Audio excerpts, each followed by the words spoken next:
All right, everybody. Give me 1 second here, 1 second. All right. All right, I think we're sending. What is going on, everybody? How are we doing today? How are we doing? No, I'm not late. I'm not late. All right. What's up with the lighting today? I feel like something's different about the lighting. I don't know. Does the lighting look any different for you guys? I feel like there's something different about the lighting, but I don't know. I can't tell what it is. All right. Yeah. Let's get into this. All right. So we got a big stream today. We got a big stream because this is the topic that everybody always wants to talk about all the time, every day, every stream. No other topics really that people want to talk about ever. It's pretty much just this. Every topic that we ever discuss is some sort of variation on this topic. Mihawk top 1, you guys can vote that. Please vote that if you want to vote that. Yeah, let's get the stream likes up to 50 real quick. My hands are clean from this topic. I take no responsibility, no ownership. I don't care what the final. I do care somewhat because I just want to see what public opinion is. But I mean, I guess my stream isn't necessarily representative of everybody. But fuck, why is this piece of hair sticking? That's annoying. I just forget how annoying short hair is to. Because like long hair, I'm not gonna stop talking about the differences between my long and short hair because it's a big life change for me.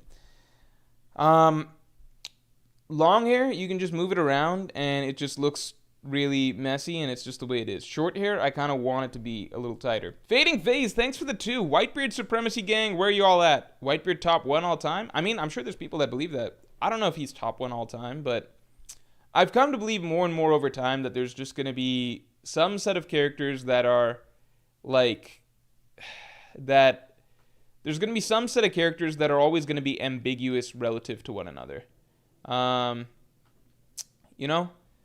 Some set of characters that are always going to be ambiguous. So I feel like, I feel like there's a lot of variations of it. Like, if you told me Emu was top 1 or Joba was top 1, that's like whatever. If you said like the next strongest character is like Ryuma, I'd be like, that makes sense. If you said it's Roger, I'd say that makes sense. If you said it's Whitebeard, I'd say that makes sense. If you said it's Rocks, I'd say that makes sense. Maybe even if you said Dragon, I'd say maybe that makes sense. If you said maybe even, I don't think Garp, I would say. But maybe Garp. I don't know. Yeah, there's a lot of characters I'd be like, okay, yeah, maybe that makes sense. All right, let's get the stream links up to 50 real quick. Saint Pluto says, is this end of story currently? This is currently. I know there's been some requests to do end of story, but it's genuinely doing end of story is just too ridiculous. Cause like then we're reading shit like the fucking Seraphim. Like we're reading things that are just too ambiguous. And then you get into like, what does end of story mean? Like, are we counting like epilogue? Because like I don't think Kobe will be here end of story, but like maybe it will say in a Vivre card that once Kobe turned like 60 years old or something, he was like the strongest Marine ever. Condogster, thanks to 2. Harold top 10? Yeah, Harold might be top 10 because Harold did rule the new. Like Shamrock said, that Elbaf Giants ruled the New World for like a long ass time. I think we underestimated what that really meant. But yeah, before Rocks and Whitebeard and all those guys.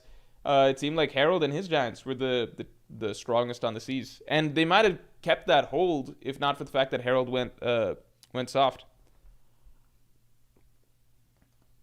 It's also too much for me to do end of story ranking because the way we're gonna be doing this is a round robin. It's gonna be round robin rankings, and with round robin rankings, it's like I have to put too many characters against each other. If we're doing end of story, and like I need a word bank to start with. So if we're doing, here's how we're gonna do it. We're gonna take the top 30 that I made.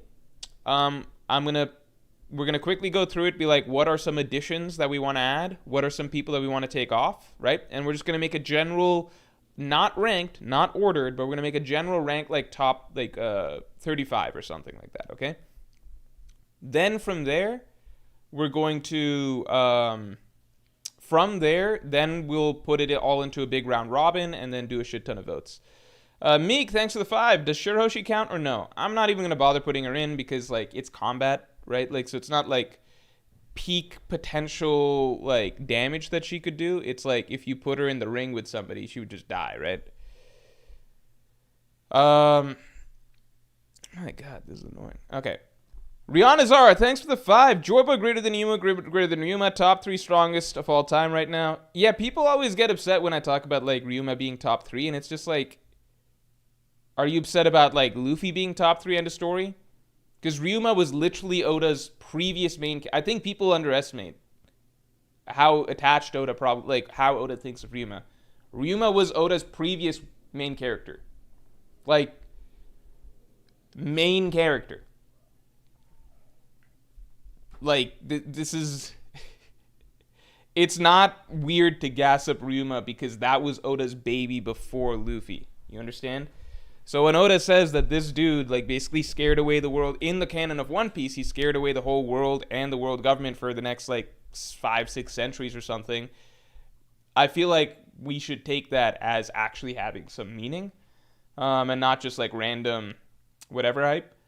And I also like if you consider the way when Oda like sometimes there's characters that seem to get hyped up a bit in advance and then we're like, how do I say it? Like, until we really see it in context, we don't believe it. So, like, for example, the Giants of Elbaf, right? We were told that the Giants of Elbaf are a big deal, mightiest nation, conquered the New World, yada yada. And we're like, how strong are they? And then it turns out Herald is basically, like, arguably Pirate King level, right?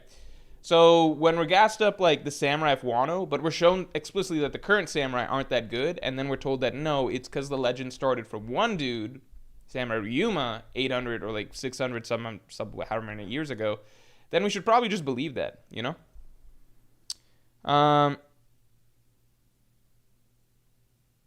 Could the Scabbards beat Oars? Definitely. Ricky Servant says, doesn't Ryuma just prove that Mihawk is top 1? No, because Mihawk has no relationship to Ryuma, and Mihawk would just lose to Ryuma. Ryuma is to Luffy... Oh, sorry, Ryuma is to Zoro what Joy Boy is to Luffy. Although Ryuma is actually arguably more so, because if you go back and read Monsters, the character concept of Ryuma, it's a mix of Luffy and Zoro. Ryuma's not like a Zoro carbon copy cutout. It's a blend of Luffy and Zoro. It's basically like if Oda wrote Luffy as a swordsman.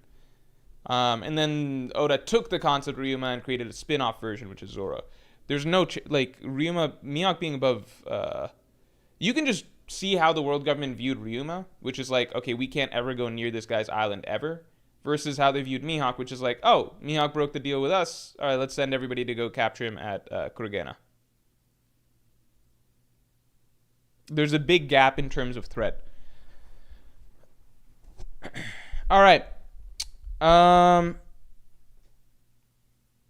ASHU says, so you're saying Zoro's never surpassing Ryuma? I don't know if Zoro's surpassing Ryuma necessarily, because like Zoro is not a like. It depends on how Oda perceives the Zoro Ryuma dynamic, because like I'm trying to explain, if you read the Monsters one shot, Ryuma is it's basically more so Luffy if Luffy was a swordsman, if that makes sense. Ryuma is written as more Luffy than Zoro, but Oda took the concept of the design similarities and then the concept of trying to become the world's strongest swordsman and then turned that into Zoro. But Zoro is very much a very different character than Ryuma. So it depends on how Oda views Ryuma. Because like Zoro on his own, I don't know if Oda's going to be like, I want Zoro to be like top 3 all time by the end of the story. But like if Oda views Ryuma as like... It's hard to... I think we need more... maybe some more lore around Ryuma to understand a bit better what Oda wants this character to represent in the story. It's like Luffy and Joy Boy, that's a 1-to-1. Zoro and Ryuma, that's a 1-to-1 as well.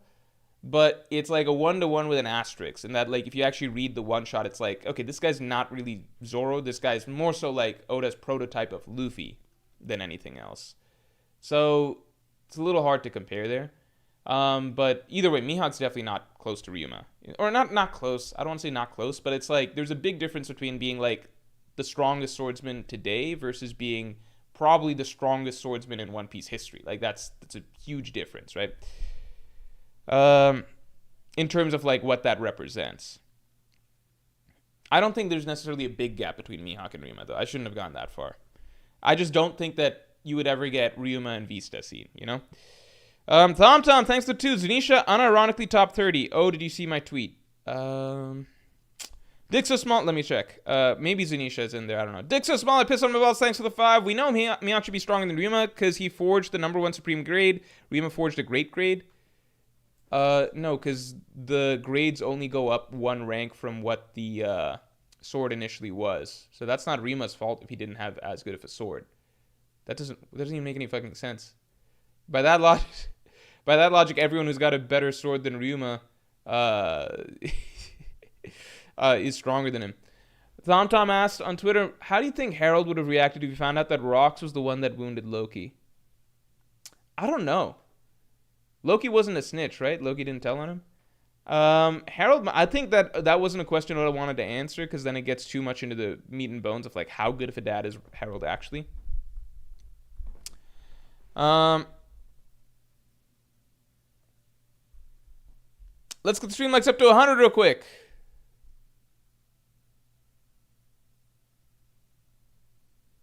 Musa, thanks for the 5. It's funny how in anime, if the main character beats you once, you will never beat him again. Could be cool to have a previous antagonist beat hero. I think the exception is like rivals, right? Like when a character's a rival, then maybe you get a win here and then not a win here and stuff like that. What are other exceptions? Maybe like, I feel like there's some exceptions. No, yeah, I think that's generally true. Maybe like Cell. Like if the antagonist is written to be in like a weakened form or something, but it is true. It's usually true.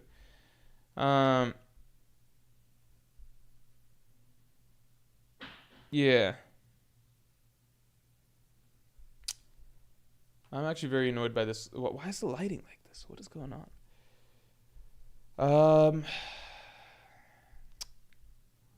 Because everything's the same as usual. Does the lighting look different than usual streams? I feel like everything's darker, but I might be mistaken.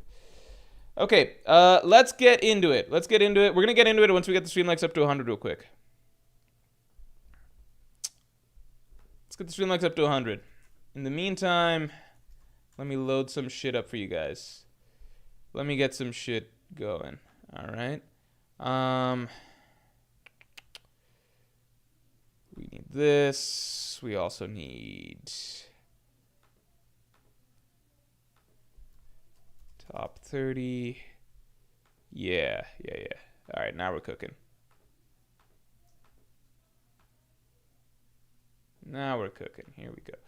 Here we go, everybody.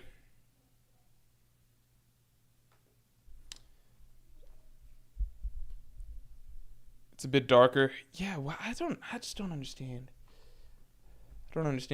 It's a bit darker. Let me try one thing real quick.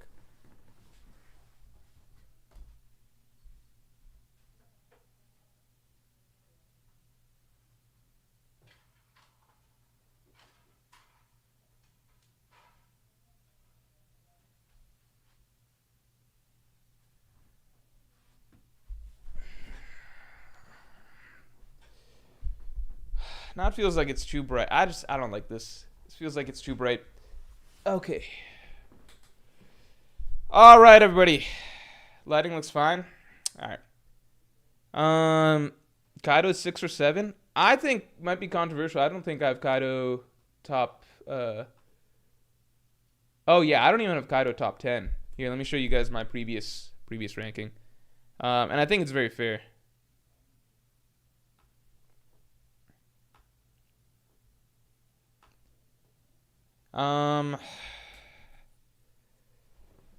Here we go. The hell? Oh, whoops. I gotta do this shit. Okay, hold on. So we gotta get rid of... What is this? Why? Oh, because display capture I made transparent. That's why. Here we go. Give me a second. There we go. There we go. And then you guys need my face, right? Let me add that in.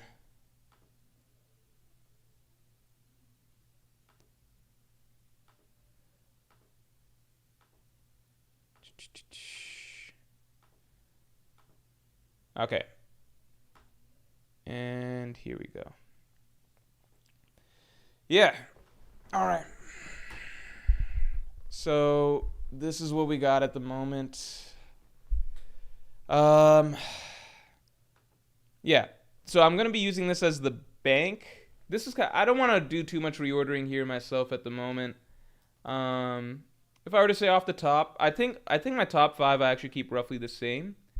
Top 5 I keep the same.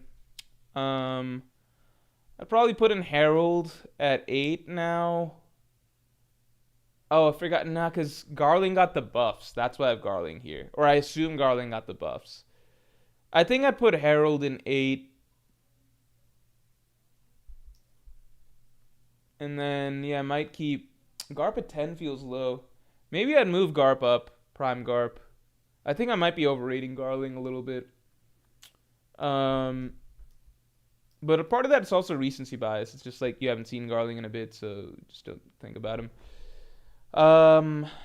Then we got, yeah, I think I keep this. Akainu is based on if he unlocked Conqueror's Haki. If he didn't unlock Conqueror's Haki, then Akainu would be down here, one spot above Aokiji. Yeah, I think I keep Sengoku here. I think I keep Rayleigh here. We gotta call him Shamrock. Yeah. Yeah, Kaido and Big Mom, I just don't believe they're on the level of previous legends, and I don't believe they're as strong as... I think I've got old gen characters generally above them, and then I've got like characters like who are currently in their prime, Dragon, Shanks, Mihawk, above them as well. Characters that I think are basically... I think Final War major characters are set to be above them, generally speaking. I would put in Gaban here at some point. Like, I'm not trying to rehash my own whole ranking. I'm trying to see who we're missing, right? So that we can do a word bank for ourselves. So, because we need to do... I think we'd keep all of these characters, and then we're going to add in Harold. We're going to add in Gaban. This is not ranked, right? This is just to figure out who do we still think is missing. Do you want... I don't think there's any point in putting Green Bull in here, right?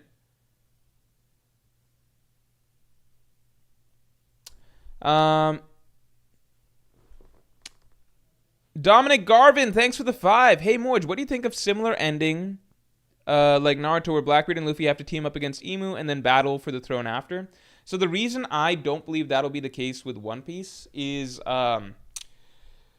largely because I feel like with Blackbeard... So if Blackbeard is the final villain, and I actually talk about this in the podcast that I just recorded.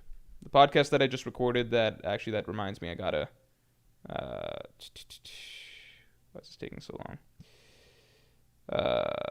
Yeah, the podcast that I just recorded that... sorry, it's taking a while to send. I talk about the different routes, right? The different routes as to how Luffy versus Blackbeard or Luffy versus Emu could go. And the tricky thing that's different from Naruto is that with the Blackbeard-Emu situation, I think most people presume that if Blackbeard were to become the final villain, it would be through likely eating Emu's fruit, right? I think that that's something that a lot of people assume, that... Oh, I'm sorry. I don't know why I switched back to that. Can't believe I switched all the way... So I didn't have that the whole time. Let me run through my thoughts from before. I keep these guys generally the same. If I were to make changes, I would probably have Harold somewhere in the top 10. I might drop Garling a bit. I might put Garp above him. I think maybe that was reactive. I don't know. But Garling, it's assuming all the buffs, right? I would put Harold somewhere in the top 10, and I would put Gaban somewhere somewhere below Rayleigh in this range, basically.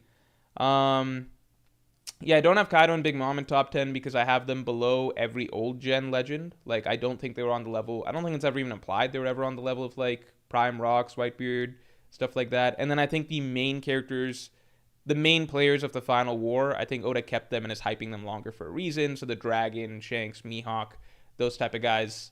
And then obviously the final villains like a Garling, stuff like that. So I've got Kaido. Like it's just gonna. I think they're just gonna get power cliffed as we progress through the story. I think they were strong. They felt strong for the time that they were relevant. Out of respect, I'm still putting them above like Warcury, although I could easily see Warcury being above. Then, yeah, this is kind of what I got from before, right? So I'm saying for this, we're going to have a bank of 35 characters. Unless we feel like, I don't want to force the 35. So are there characters that you feel should be on this top 30 that aren't? I'm not trying to rehash my whole top 30 here. What we're going to do is it's a round robin. So to do a round robin, I want to try and get 30-ish characters in there to start with, and then we go from there. Mihawk above Kaido is mad funny? Not in the slightest, because Kaido genuinely gets fucked up by swordsmen. So I think most people would acknowledge Mihawk above Odin, right? Most people think Mihawk above Odin. Kaido got fucked up by Odin, right? And you could say, well, Kaido got a lot stronger since then, but then he got fucked up by Zoro when Zoro, had, almost all of his bones broken. Like, a single attack from Ashura did that to Kaido. Fighting Mihawk is basically, I don't even know what the argument for Kaido above Mihawk could be after the Ashura moment. Because we all know that Ashura is significant, Mihawk's going to be significantly stronger than Zoro, who's not yet mastered Conqueror's Haki, and with every bone in his body pretty much broken, right? Mihawk's probably a lot stronger than that Zoro. So if that happened to Kaido from one interaction against Ashura, there's literally no argument for Kaido above Mihawk. And cherry on top, Big Mom is not as good of a swordsman as Mihawk. I don't think anyone would argue that.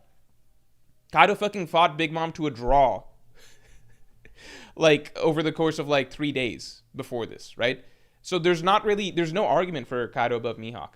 The thing that gets people with Kaido that's funny to me is that they talk about world's strongest creature in a 1v1 bet, etc.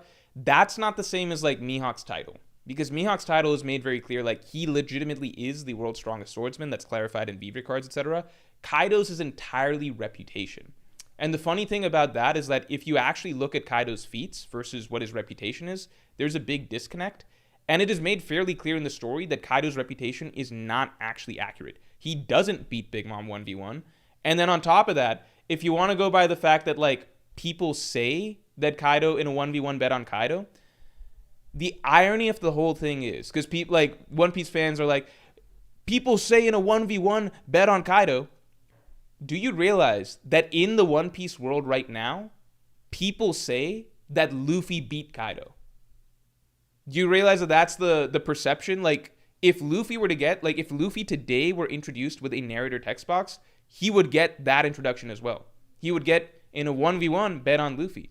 Because literally, and this isn't uninformed characters either, Kizaru is telling Luffy, you truly are the man that defeated Kaido. Scopper Gavan says, the people say that you took care of Kaido. Luffy's reputation right now in the world is that he beat Kaido 1v1. And we, the reader, know that that's not canon fact or whatever, right? But that just goes to show that Kaido being introduced with the reputation of you should bet on him in a 1v1, that's literally that in no way, shape, or form means that Kaido actually is number one, because it's literally shown after Kaido's defeated that now people have switched over and they're saying basically Luffy's the dude that beat Kaido in a 1v1. Literally, that's what the people of the One Piece world believe now. Everywhere Luffy goes, it's Luffy, the guy that beat Kaido. Luffy, the guy that beat Kaido. Luffy, people say in a 1v1, Luffy beat Kaido. Does that make it true? No. So I think it's pretty straightforward as much as Oda could make it that Kaido's nowhere close to the ceiling in the One Piece universe. The fact that his text box introduces him with reputation, people say this is the rumor, just goes to show that this is the perception of the One Piece world at this point in time. But people in the One Piece world don't fucking know about Dragon. They don't know that Kaido got his scar from a swordsman. They don't know that he's below Mihawk. They have no way of knowing that shit. They don't know that he fought to a draw with Big Mom. They don't know how things actually went, you know?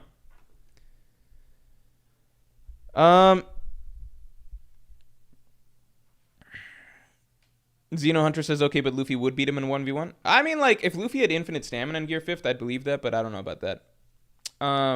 I just think that's funny that like people are so fixated on the people say this about Kaido. It's like you realize that people say immediately means that this is not like an actual thing.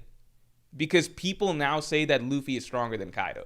Does that mean Luffy is stronger than Kaido? Because you have to hold the same logic. So either your argument is like all that matters is what people say, in which case Luffy is now stronger than Kaido, and Luffy's top one in the world and world's strongest creature, or you accept that like that's reputation based and Oda's not actually trying to tell us that Kaido is number one in the verse. Because it's also just like at that point, do you mean that Kaido's above Emu?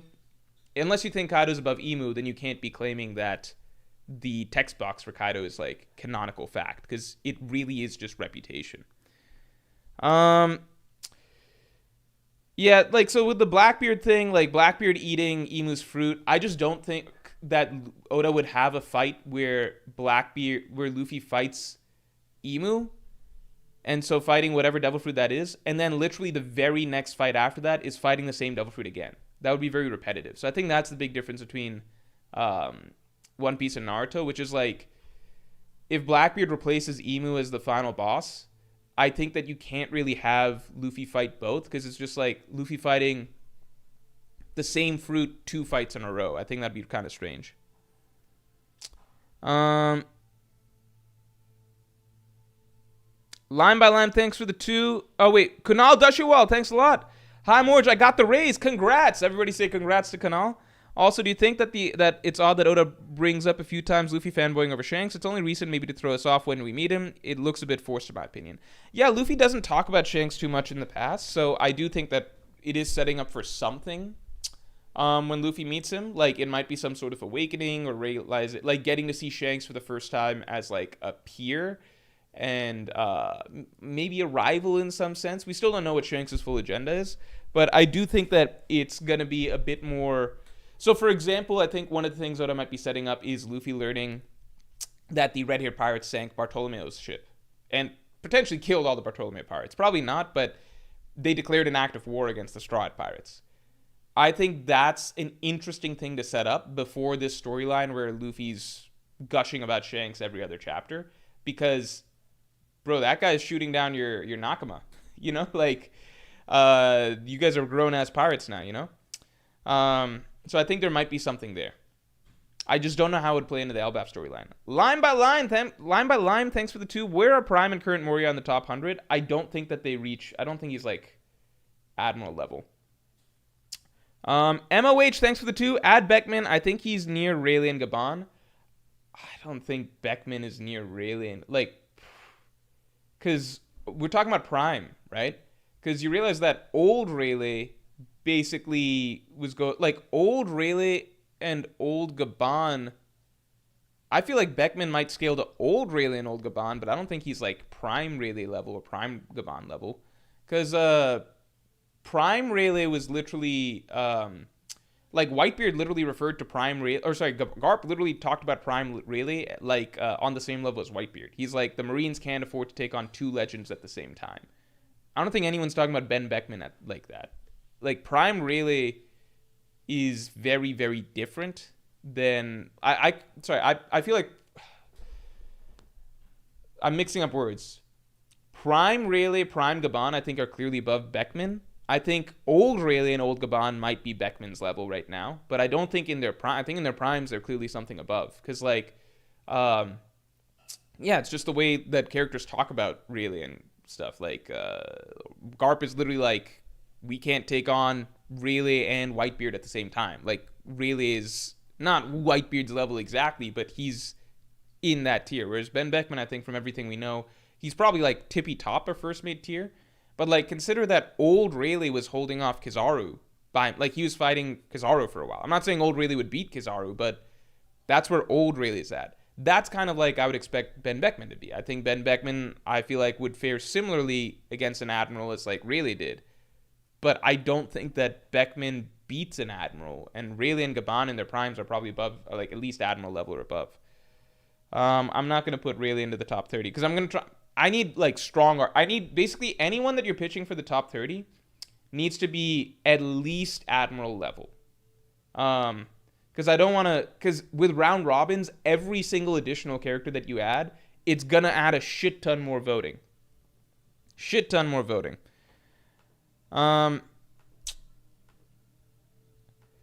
So I'm going to let you guys ruminate on that for 1 second while I upload this real quick.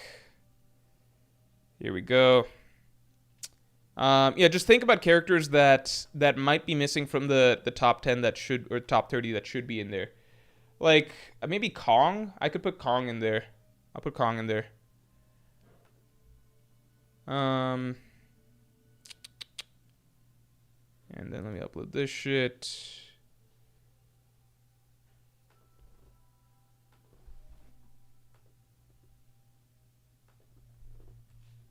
Hold on. Yeah, give me a second, guys.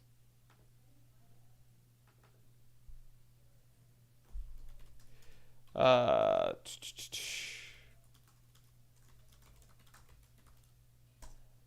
right.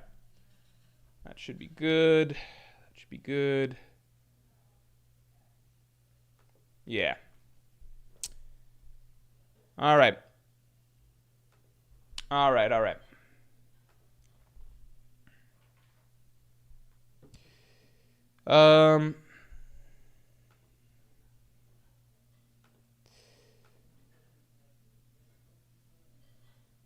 One second. Yeah, don't get too caught up in my ranking. These rankings are not current. These rankings are from May. These rankings are not current. Like I would change a lot right now. I would reshuffle the top 10 a bit. I would move Loki way higher. I'd put Loki around. Loki would be hitting around this area. I'd have Loki above Big Mom at this point, and then I'd have to make a hard call about Loki between him and Kaido. Harold I'd have way high up there, probably in the top 10. Although Loki killed Harold, so I think we need more context. But Loki, like if Loki legitimately killed Harold, then a lot of stuff in this list moves around. Because then that means that Shanks took out Loki. It changes a lot of shit. Gaban would be in the top, whatever. So these are there'd be changes. Right now, just take a look at the list and see who you would add. Bane, thanks, or just some guy with naturally wavy hair. Shamrock and Loki are too low. I think, was that what I was already responding to? Eric says Shanks a bit low, but a fine list. I think a lot towards the top. Like, let me be very honest. I think the things where I get more confident in are, I think the top 15 are very difficult. I think the top 15 are extremely difficult because we don't know so much. Like, these are the characters, and that's partly why they're higher up the list. These are characters that we really don't understand the full scale. Like, Whitebeard we saw a lot of, but it was at Marineford when he was on life support, and he was still really impressive, right? So these are characters that have the most mystique around them, and that Oda's saving the most. So I imagine as the power ceiling continues, that's where we'll see more of these characters. These are characters that we understand are basically, okay, we get the idea of roughly what Admiral level means. Gorosei seem to be like similar-ish, stuff like that. And Luffy I would have higher, a lot higher if it was just judging him in Gear 5th, but the time limit is a problem. Bane, thanks for the 2. It hurts to see Luffy below Big Meme and Bum Goku. I mean, if he didn't have the Gear 5th limit, I would have him, like, if Gear 5th had no time limit, I would have him above Kaido. Because he was kicking Kaido's ass in Gear 5th, despite, like, explicitly being established to be in lower health and stamina than Kaido. Knut Worgen, thanks for the 5. Gotta make sure Don Krieg, the undisputed GOAT, gets his respect. Only challenger is Hadruden, who can punch scientifically calculated black holes. Yeah, I love that there's still Hadruden defenders out there. Ankit Patel, thank you for the 20. Holy shit. Recent chapter discussions have devolved into a Mihawk or Zoro Sanji power scaling talk instead of narrative.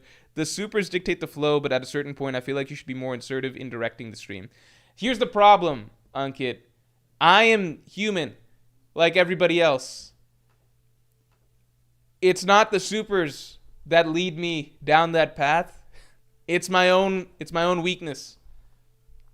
It's my own weakness. I get I'll get like a Shanks Mihawk topic thing or, you know, something about that. And I might say a little bit about it. And I'll be like, okay, I said my piece and I'll move on. And then like another one will come and I'll be like, okay, I kind of want to expand a little bit on what I said before because I might have been misunderstood. So then I add some clarifiers and then move on. And then 3 to 4 supers more of that. And it's just like, I am now mentally invested in this topic. And, and I just go down that rabbit hole. So it's not chat's fault. I mean, it is chat's fault to some degree, but I'm in control of my own decision making, and I just it happens. It happens. I'm gonna try and stay away from it. Stay away from it. Who remembers this? There was a stream where a few streams ago where I said that I've reached a Zen mentality with the whole Shanks Mihawk debate, and I'm just gonna be hands off and just like wait and see, you know. But Gabon, I got Gabon on my list twice. Oh, I didn't realize I already had Gabon on my list. Where's Gabon? I have Gabon on here already? Got Rayleigh here. Oh, I've got Scopper. I was looking for the word Gabon. Now that it's confirmed, yeah, I don't know. Okay, so Harold is the only new addition. I think Harold's the only new addition, right? Is there anyone else we want to confidently add? Like, I could add Green Bull, but I could add Green Bull. I'll add Green Bull. Because, like, some people might have some of these other guys below Green Bull, you know? Yeah, I was talking in a stream earlier about how I feel like I've reached a Zen mentality where I no longer feel the need to engage in Shanks Mihawk debates. That didn't last that long. I'm going to try and go back to the Zen mentality. I'm going to try to go back to just thinking, like, you know what? Because the reality with the Shanks Mihawk stuff is that, like, people are so invested in it. And, like, I don't care that much, but I care when, like, at a certain point it just gets so, like, it's hard to not address the topic, and then you find that you do care once I care about arguing it, I guess. I don't care about the result. Does that make sense? Because it's like, I'm not sitting around reading a One Piece chapter or like in my spare time thinking about Shanks Mihawk.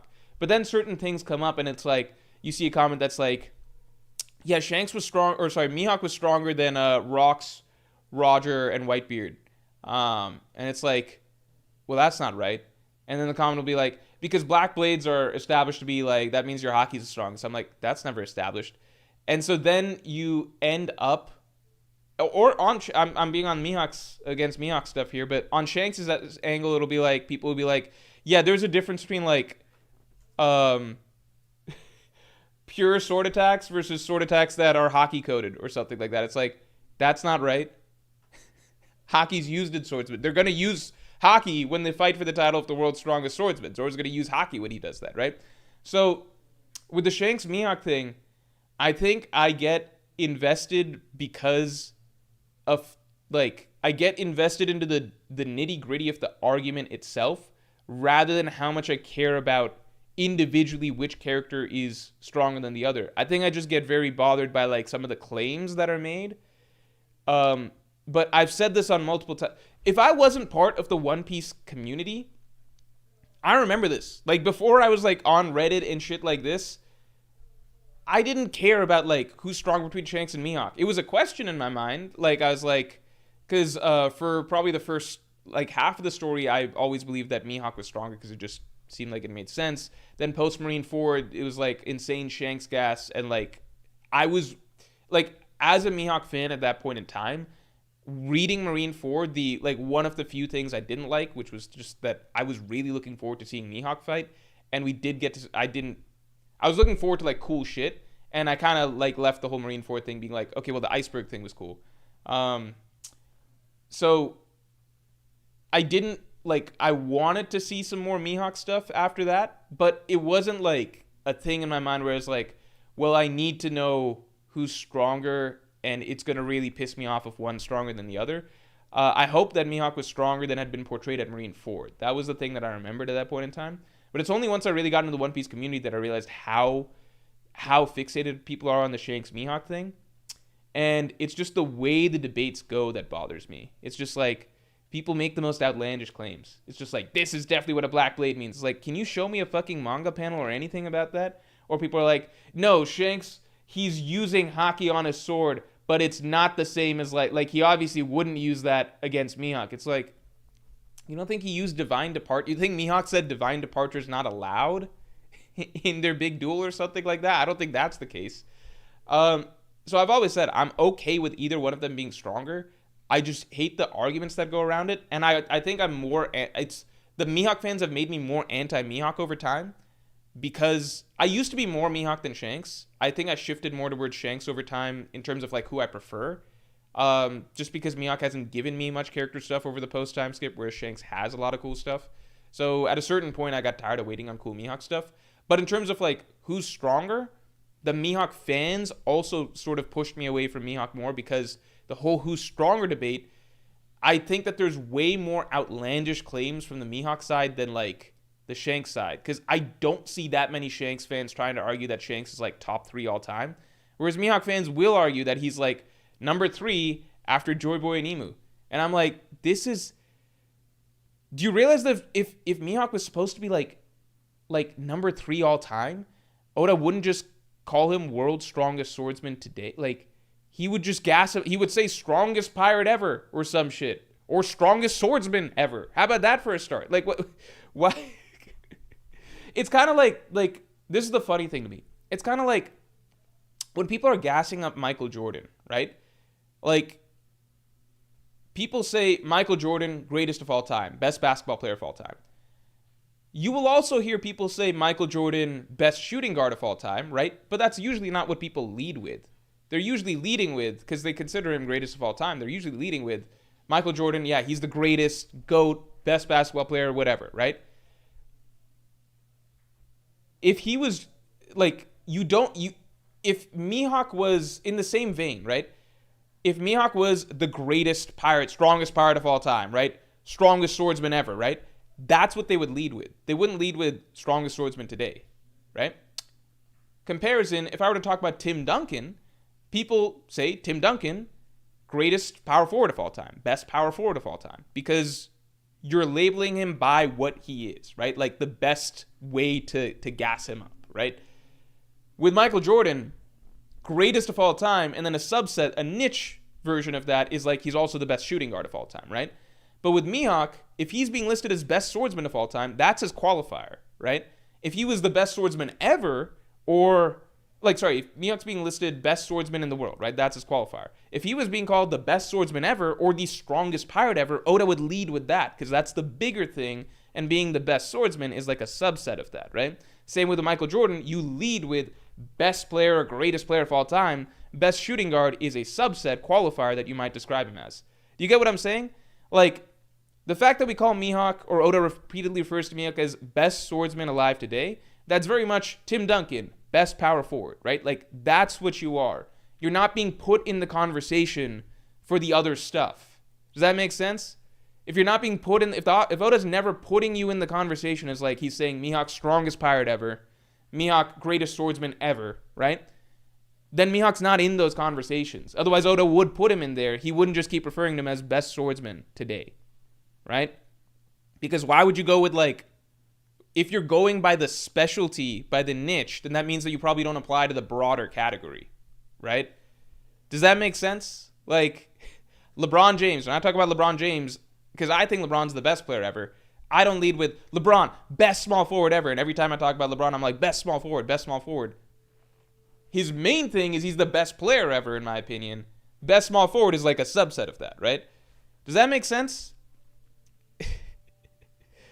Does that make sense? Like the simple reason you know Mihawk is not the strongest pirate ever is because Oda talks about Whitebeard being the strongest pirate ever, or Roger being the strongest pirate ever and stuff like that, or Rock scaling to them and things like that. The simple fact that Oda doesn't talk about Mihawk like that, or doesn't have characters refer to him like that, means that he's not in that conversation. He's in a smaller conversation, which is best swordsman of today. That's just how titles and descriptors work for everything, right? You go with the bigger thing. At some points, I will mention Michael Jordan, best shooting guard ever, but the general thing I'm talking about is his overall place as greatest of all time, right? Some points I might mention his specific niche was shooting guard, and he was the best at that. But that's not the main thing that you talk about the player about. You see what I'm saying? Does that make any sense? Like, the simple fact that Mihawk is not put in those conversations, but Mihawk fans for some reason decide to, like, put him in those conversations, just because they decide that he should be. To me, it's just like, why wouldn't Oda just call him then best swordsman in history? If your logic is that Mihawk is supposed to be the best swordsman in history, so that Zoro surpasses him and becomes the best swordsman ever, why wouldn't Oda lead with that? And if your logic is Mihawk is stronger than Rocks, Roger, Whitebeard, etc., why does Oda always put those characters forward as like strongest pirates of like modern era, and he's never put Mihawk forward as strongest pirate? Because they were swordsmen too, like Roger, Rocks, etc. They were swordsmen from what we can tell, but they get put in a different category, which is like they're the strongest in general, strongest man in the world, strongest pirate, all of that, right? Mihawk's the only one that gets the qualifier, which is like he's the strongest swordsman of today, but never talked about as strongest pirate of today or strongest pirate of past 40 years or anything like that. Does that make sense? I think that's the thing that frustrates me the most with Mihawk fans, which is like he's put into conversations that the story never puts him into, and then they put him at the head of those conversations. It's like, where are the manga? Like, what are you reading? Well, you read something about a Black Blade, but the Black Blade doesn't say that that's what that means. You made up a definition for the Black Blade, and then you decided that it means something that has never been implied. That's what frustrates me about Mihawk. Like, I don't really put Shanks in the conversation for strongest pirate ever, because the story doesn't really do that.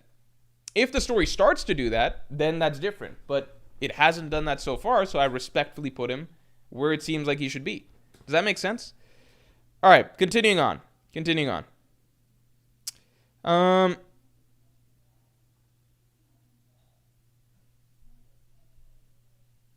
Declan Murphy, thanks for the 2. Shanks greater than Joe Boy's hockey, should put him higher. I'm not revising my list right now. I imagine this list will revise a lot. This is just for us to have our word bank. Okay, like, I don't care. This might be wrong. Like, maybe Shanks is way higher, maybe Mihawk's way higher. Those things are possible. Like, I'm not looking to revise this list. I would already put Harold way higher, put Loki. I'd reshuffle things. This is a list from May. Okay. 8 Gates Productions, thanks for the 5. Morge, what do you think of Indian food being served at a brown wedding? Sometimes it's like, guys, we eat this stuff all the time. Can we switch it up? The only Indian weddings I've been to, I've been to 2 Indian weddings in India for cousins, and I don't know. I just kind of expect that we'll get Indian food when we go to an Indian wedding. It kind of just makes sense to me. I don't think that's the craziest thing. Nicholas, thanks for the 5. Oda not having people like Jinbei, Commander's Kid, Sanji, Big Mom, Kizaru, Hancock not using armament or observation. Haki in 95% of the time is criminal. I don't know. I think maybe Oda just forgets or doesn't want to do shading or some shit. I'll never understand why Oda's approach with Haki is so haphazard. His approach with everything else, like the lore and the way he plans things, it's so meticulous. But then with Haki, it's just like random shit. But it's so frustrating because it's like, if you want it to be like a random portrayals, that's okay too. But then you also make it so Haki is like vitally important. It's like, how do we beat the Gods Knights? It's like, there's applications to Conqueror's Haki that you need to use. It's like, okay, is this going to become like a really standard, official, consistent thing that will always be applied in the story? It's like, maybe not. Maybe we talk about it here and you use it in one fight and then we never see it again. It's like, god damn it, man. Isaac St. Charles, thanks a lot. Review live now, 4 a.m. Malaysia time, back to old time. Oh shit, my mom's in Malaysia. She works there. I'll get it started. Hold on. Shakir, thanks for being a Yonko tier member for 2 months. Mihawk fans, come on, bro. We know what they are. No one actually likes Mihawk alone. I think that, yeah, it is really more of a Zoro thing. Because Mihawk doesn't do that. The tricky thing with Mihawk is that it's like, there's nothing he's done. He had really cool scenes pre-time skip. I think Baratier, and even agreeing to train Zoro. But he hasn't done anything post-time skip that's particularly exciting outside of like his title being hyped up. And we know that his title is hyped up for Zoro fans. So, but I do believe that there are people that legitimately like Mihawk for Mihawk. But yeah, I think people view Mihawk as basically a stand-in of what end of story Zoro's strength is supposed to be. And that's frustrating because it's just like, Zoro's going to surpass Mihawk. So it's like, it's not like you have to be, it's not like you have to be married to the idea that like whatever Mihawk's ceiling is, that's what Zoro's ceiling is. It's like, no, Zoro's ceiling is beyond what Mihawk's ceiling is. So like when Zoro beat King, right? To me, that like the character you beat doesn't mean you're only one spot above that character, right? When Zoro beat King, to me that now also puts him above like Marco, because now I think Zoro would beat Marco. However, I think that Marco versus King, we already saw Marco was stronger than King, right? You don't only get to move up one spot necessarily if you beat a character. Does that make sense? Like, if I think, like, Zoro beats Mihawk end of story, that doesn't mean that Zoro's just, like, one spot above Mihawk. Zoro can, like, in surpassing Mihawk, Zoro can go, like, a bit further. Does that make sense? I think people are too fixated on, like, whatever happens with Zoro versus Mihawk, that's, like, the cap for what Zoro is. But it's like, no, he can be... he can go past him, you know? Tom says Prime Emith. Tom, as somebody said, please don't spam even if you're a mod. I appreciate that, but I'm not putting an Emith. Marco has no conquerors. Exactly. So, like, I'm putting Zoro now. Like, for example, I put Yamato above King, but I also have Zoro above Yamato. Does that make sense? Like, I think Law is above King, but I have Zoro above Law. Like, the last character that you beat, you're not locked to that character's strength. Like, you can have some spots between you and that character now, you know?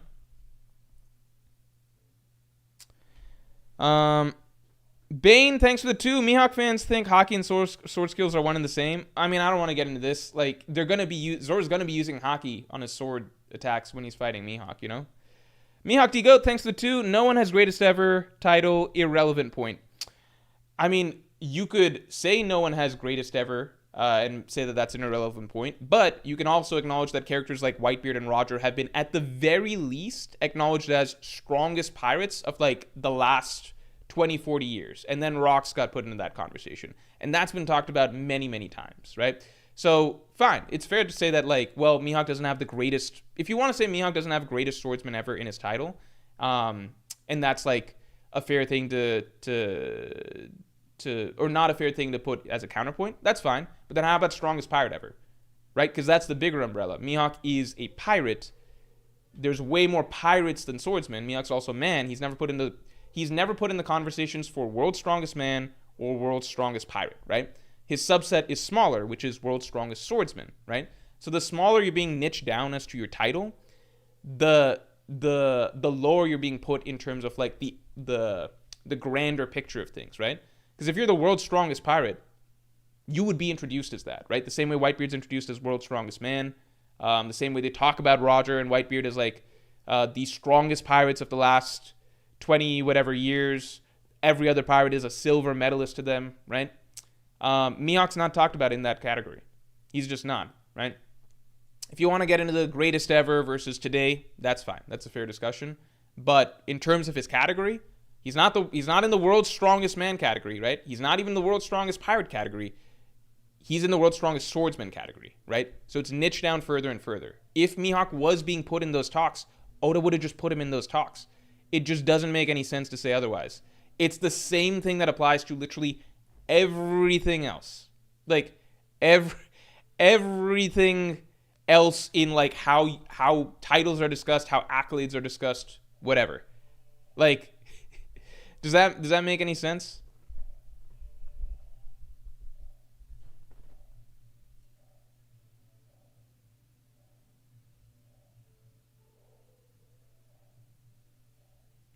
Like, people don't say, like, oh yeah, Michael Phelps, he was the best American swimmer. He was the best American swimmer.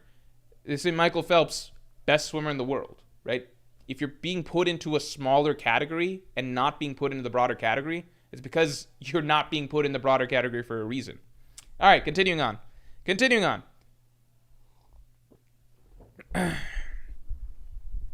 Renman says swordsman isn't a subset of pirate, but he is a pirate, which is a larger group of characters than swordsman. Like, strongest pirate is much more impressive than strongest swordsman in One Piece.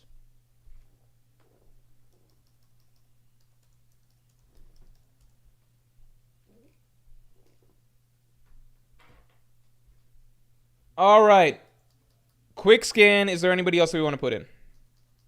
Anybody else that we want to put in? Otherwise, hold your peace. What happened to Zen mode? It's not successful. I just get into these.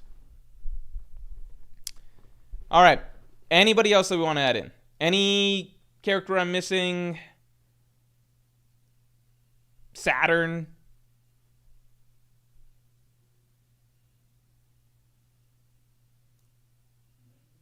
Jack Dippenhorse, thanks for being a Pirate King tier member for 1 month.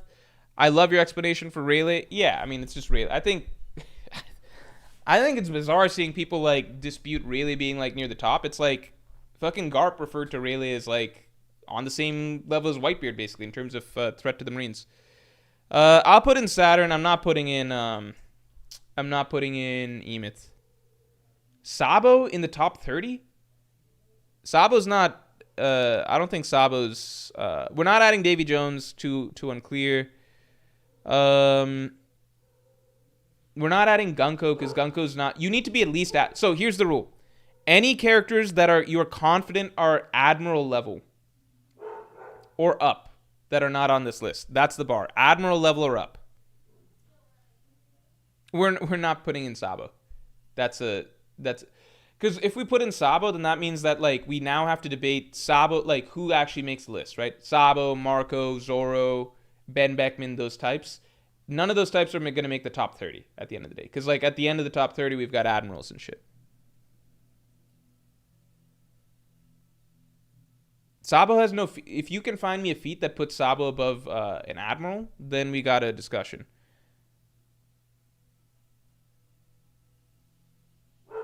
Sabo's admiral level. Oh, shit. Sabo's admiral level? Wait, what? Oh, shit. Okay, I must be... Wait, so I'm missing a chapter then. Fuck, I didn't realize this. Was there a chapter this week? Wait, so there was a chapter that came out this week? Are you serious? So there was a chapter that came out this week where Sabo tied with an admiral? Shit. Okay. I'm sorry. So, apologies, Sabo fans. That's my bad. Because, like, the last that I read Sabo in a fight, he was losing to Fujitora, near the bottom of the list, by the way, when Fujitora was explicitly not trying. So I didn't realize that Sabo had made the jump from, like, below other first mates to admiral level. I didn't realize that he passed up like Zoro and Ben Beckman and Marco and shit. I mean, because Marco, we've seen Marco actually fight admirals and Yonko and shit like that are actually trying and do a much better job than Sabo did against Fujitora. So, and then Zoro obviously advanced conquers Haki and stuff. I didn't realize that because I thought that we're on. Are we not on 1155? So was there? What was the chapter? What was the chapter? Shit. MTS Solo says, and Sabo just got his fruit. Yeah, no. So I'm excited to see this new chapter where we see the new version of Sabo that's like fully trained his fruit and is now stronger than So now he's stronger than the other admirals, right? Keep in mind that Green Bull is already not on the list, basically. Like he's barely gonna make the list, right? So you think Sabo's stronger than admirals? Green Bull was shown to be equal to Fujitora, by the way.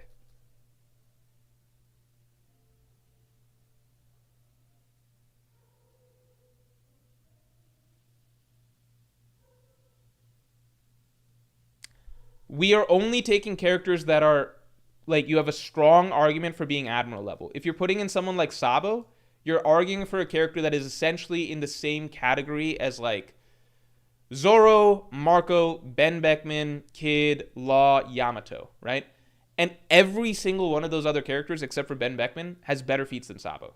Like, every single one of those characters. Even the ones I don't fucking like Kid and Law, they have better feats than Sabo.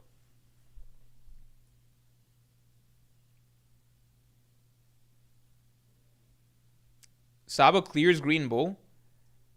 Green Bull is equal to Fujitora. So do you think that Sabo clears Fujitora?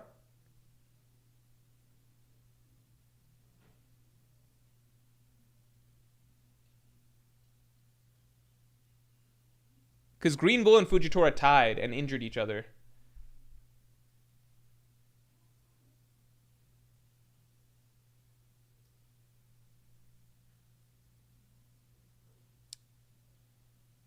I the Sabo gas is just like Sabo is cool, so he's above the Yonko. Sabo's not like I think you guys have to understand.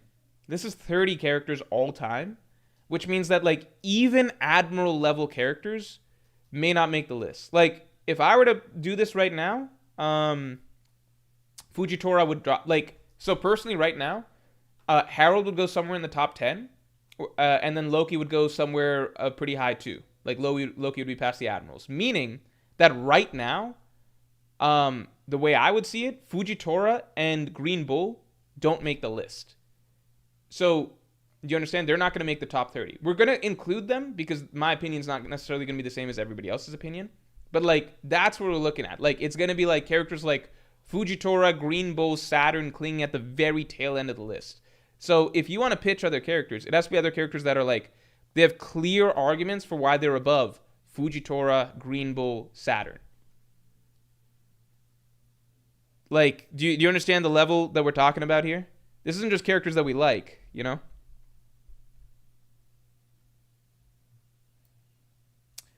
Grizzly Adams, thanks for the 20, man. There's wiggle room with characters like Law and Marco because they don't have Conqueror's Haki, but people would debate you on the Yamato point because it's not as clear. Same thing will happen at the end when everyone has advanced Conqueror's Haki. Wait, what do you mean there's wiggle room with them because of the...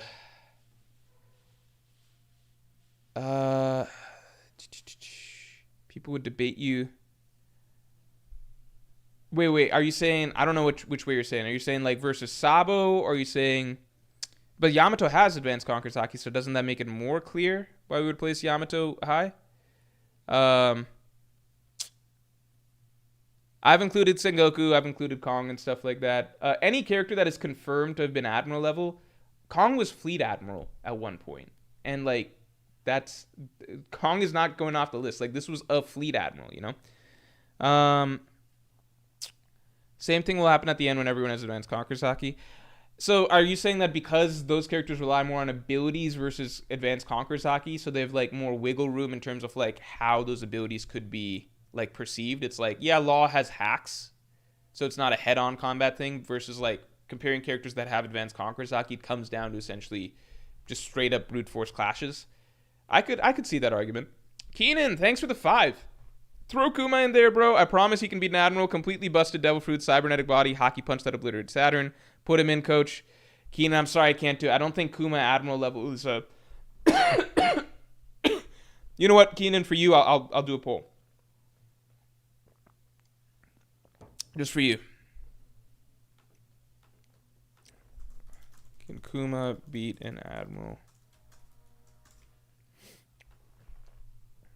Powerful Enel, thanks for being a Pirate King tier member for 26 months. Thanks for the long time support.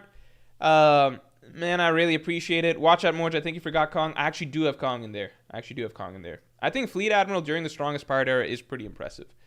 Bosnian Dave, thanks for the 5. Morge, what if the strongest characters were the friends we made along the way? Strongest character were the friends we made along the way. Then Bon Clay would be the strongest. Let's get the streamlines up to 200 real quick. Yeah, I don't think Kuma... I don't want to put in a bunch of characters that are like... that I know are going to lose the polls. You know? Because it's just... we're going to do round robin, as I've been saying, which means every single character is going to... Jupiter... Saturn. Forgot about those two. Yeah. Like... Yeah, if every strong character, it's a lot of round robin shit here, right? So I'm willing to put in one more. 35 was the limit I was going to.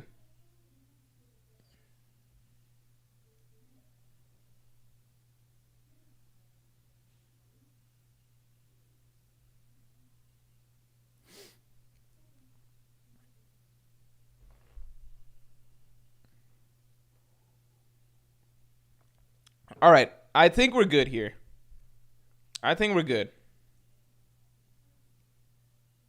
shocked by where does all the Sabo stuff come from? Because, like, when people gas up, like, Kid, Law, Zoro, Marco, like, Yamato, stuff like that, it makes sense to me because we actually have a lot of feats for them. Like, all of those characters have fought Yonko level characters and things like that, and done impressive things. But Sabo genuinely makes no sense because his only battle feat that's notable is fighting against Fujitora that's not trying. And even despite Fujitora not trying, Sabo was the one that was being pushed during that fight. Like, he was the one that was established to be struggling. So it's like, it's not even like like all these other characters have like held their own against like Kaido, Big Mom type characters, or like done crazy stuff against them. Fujitora is not at that level. And then Fujitora not trying, and then still Sabo really struggling. I just don't understand really where the like what are people pointing to? Like, I could understand if like Sabo fought Blackbeard and did well like Law did, and then people are like, let's get Sabo in there. But Sabo hasn't. What has he done? Raph says it might be people who think he will fight Akainu. Well, then maybe he'll get an upgrade or something by the end of the story. But like, I think if Sabo unlocks Conqueror's Haki or some shit, then that makes sense.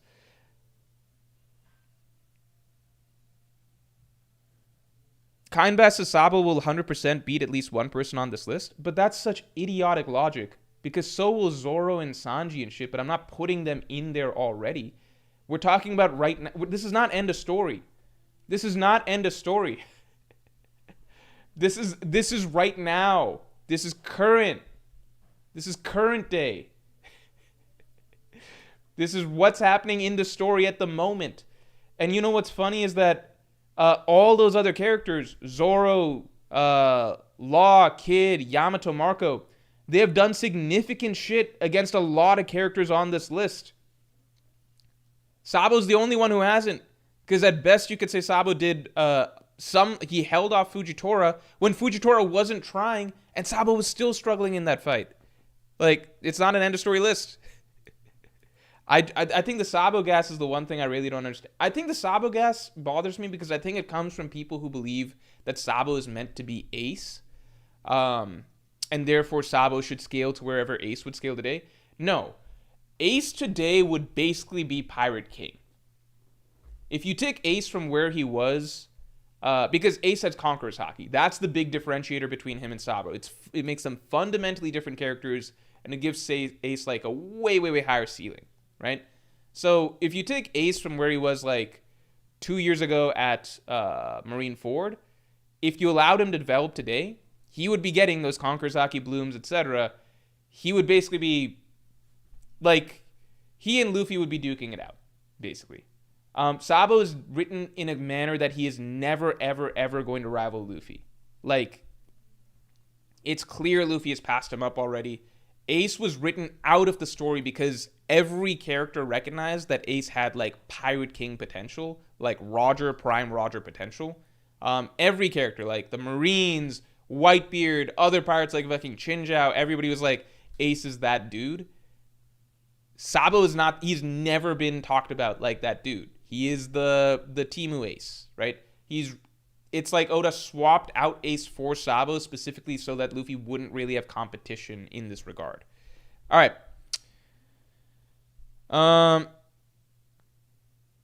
Takeover Toby says, Sabo clears base Ace. Come on, more. Sabo is stronger than Ace was then. I'm not trying to say that. Sabo is definitely stronger than Ace was back then. But I'm saying Ace today, like, look at Yamato. Yamato had unlocked Advanced Conqueror's Haki and stuff like that, and that's what Yamato have been locked up in a basement for so long, right? That's the type of scaling that you would expect for Ace. Like, Ace was already on track, especially if you read the Ace novel, from pre-time skip, to be on the trajectory that Luffy is on right now. Like, Ace's ceiling right now would be similar to what Luffy's is. I think what do you call? We should start the voting. I just hate stuff like Flame Emperor BTW. Yeah, he's got a cool name. That doesn't mean, like, Hancock's called the Pirate Empress. That doesn't mean that she's, like, Gold Roger level. Ace was talked about like Gold Roger level. Two totally different characters.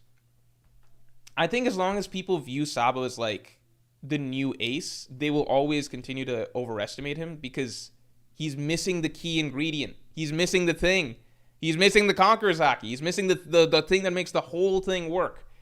The reason that, like, Yamato's above Sabo right now, despite Yamato not having done jack shit, like, and been locked up in a basement for so long, It's the Conqueror's Haki. It's what Ace has, Luffy has. That's the secret sauce. And Oda told us it's the secret sauce. But people think that, well, Sabo's got the fruit. The fruit's not the secret sauce. The fruit's just like, that was just like, the fruit's the cherry on top. But Ace's Conqueror's Haki is what basically made everyone recognize that's the dude that could be the next Roger. I think that's what frustrates me about the Sabo stuff, is that it feels like it's just leftover Ace fans who want to feel like this is the new Ace, but it's not. This is a new guy. And he's not as good as Ace. And that's okay. He'll stay alive longer. But it's not the same thing. All right, continuing on. All right, everybody. Let's get this show on the road. I always forget how to do this, though. Okay.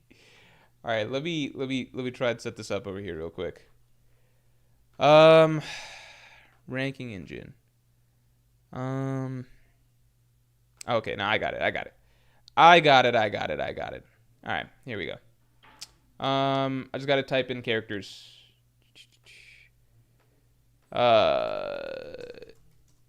Joy Boy, Emu, Ryuma, Roger, Rocks, Whitebeard, Dragon, Garling, Garp, Shanks,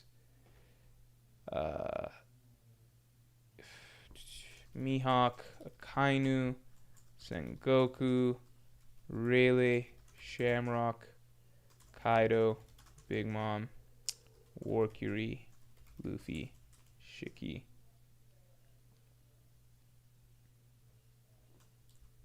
Kong, Venus, Juro, Aokiji, Odin, Scopper, Mars, Kizaru, Blackbeard, Fujitora, Loki, Harold, Green Bull, Jupiter, Saturn. All right. Okay. Here we go.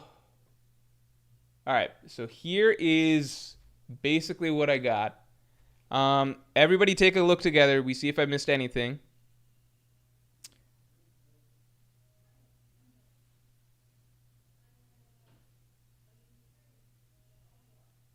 Grizzly Adams says, thanks for the 10, man. My bad, this was about the Zoro discussion. I just meant you can say Zoro is stronger than the first two because Haki, but Yamato also has it, so it's harder to say. Same thing will happen at the end. Yeah, I think at the end we'll get more clarity, at least with the matchups that different characters get. Hopefully. Rihanna Zara, thanks for the 5. Sabo's a victim of the entire Revs having literally 0 feats throughout the entire organization. Oda could have 100% had Sabo come out swinging later. I don't know about that, because the crazy thing is that the other revolutionaries have the same feats as Sabo now, which is they held off 2 admirals who were holding back. Like Morley and Karasu fighting Fujitora and Green Bull when Fujitora and Green Bull are holding back is literally the same thing that Sabo did. They have the same feats. That's the thing that's most baffling to me about Sabo. I think it's just what they imagine Sabo to be rather than what he's actually been shown to be. He has the same feats as Karasu and Morley. Rihanna Zara, thanks for the 5. Sabo's... Oh, no, we covered this. Shaker, thanks for the 5. You ever stop and think why weren't Kid and Law posted up with the Monster Trio plus Jinbei when Green Bull pulled up? Did they not sense him? Is there Haki that week? I think that is the case. And also, I think that maybe they just... Like, Luffy and them are going to stand up and protect their friends. Whereas I think Kid and Law... I don't think they would give that much of a fuck if, like, they would want to leave the island or, like they wouldn't want to deal with it. I don't know how they would react to an admiral or whatever, but I don't think they'd want to stand and be like, we have to defend all of Wano. Jumbo Dumbo, thanks for the 5. How strong is hypothetical Awaken Kaido? I think he beats Fujitora, Green Bull, and Kizaru 3v1. Oda's saving Big Mom's awakening for their returns. I don't know. Awaken Kaido would be really cool to see. It felt like it was coming to me for, like, a long time because it was like Kaido and Luffy were going at it about even in Kaido's hybrid form and Luffy's base form, and it was like, okay, so, like, that means that Kaido's going to have to awaken to take it to the next level. Instead, Oda went the interesting route of just being like, okay, Kaido's just going to start drinking, and then his drunk forms are like his upgraded version. When Oda could have just gone with awakening for it, right? Like, because if you read the fight, it's like, for like 30 chapters, Kaido and Luffy, base Luffy versus hybrid Kaido, it's about even. And then you know where the fight's going is that Luffy's gonna awaken his fruit. So it's like, wouldn't Kaido also awaken his fruit to like hash that out? But instead, Oda's like, no, Kaido's just gonna get drunker and that'll be the upgrade. And then Luffy awakens his fruit and then that's the upgrade.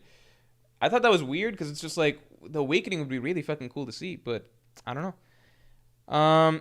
It makes me wonder if Kaido's coming back because that would be a route to like Kaido coming back, which is just like maybe you need to experience something like really deeply near death to awaken or something, and like the volcano is what did it for Kaido.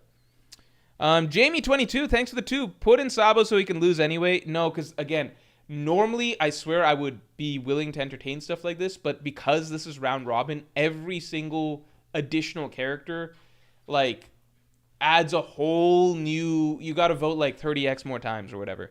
Sean Easton, thanks for being a Pirate King tier member for 26 months. Put in Sabo, but have him go up against Emu in the first round. Gotta get that bum out of here. I would normally do that if it was a bracket, man, but we're doing round robin. We're doing round robin, so we're gonna be very thorough. Henchme976, thanks for the 5. Who wins? No DF Luffy versus Zoro with Future Sight. Also, Zoro finds out Luffy is the same race as his live-action actor for racism buff. My take will always be that Ashura Zoro fucks up no DF Luffy, Future Sight or no. And I think Zoro, just normal with King of Hell or whatever, like whatever he had against King, loses against base Luffy. Yeah, that's my take right now. All right.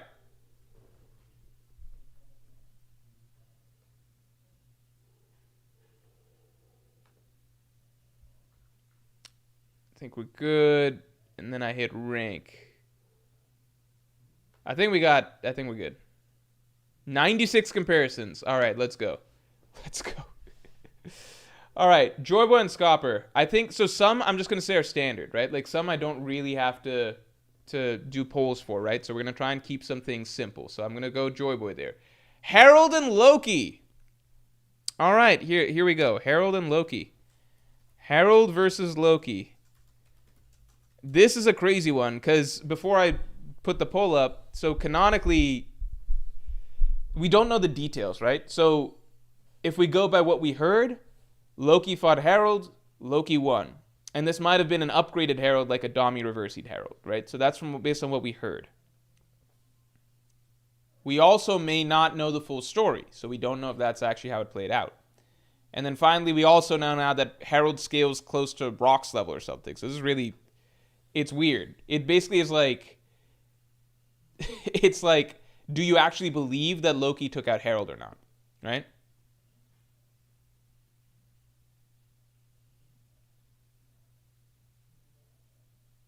It just depends on if you believe what happened.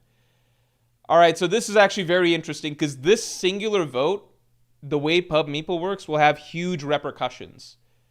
This single, because if we get something like, then you vote like Harold versus like, because people are probably going to vote Loki over, like Shanks over Loki, and people are probably going to vote Harold very high. So this is going to get very, very dicey very quickly. All right. All right. This vote has a lot of repercussions. This is a big one. This one's a bit of a conundrum because it's kind of like, so people voted Loki. It's just, I don't think people realize how much this is going to skew things in the future. Because generally speaking, it feels like people have rocks really high and then people are like, holy shit, so Harold's like close to that level or like pretty close. But then if you got Loki even higher than Harold and then you got Shanks even higher than Loki, it gets dicey, right? It gets into certain statements that I think people wouldn't agree with. But I guess we're going with what we know from the manga, right? Warcury versus Kong.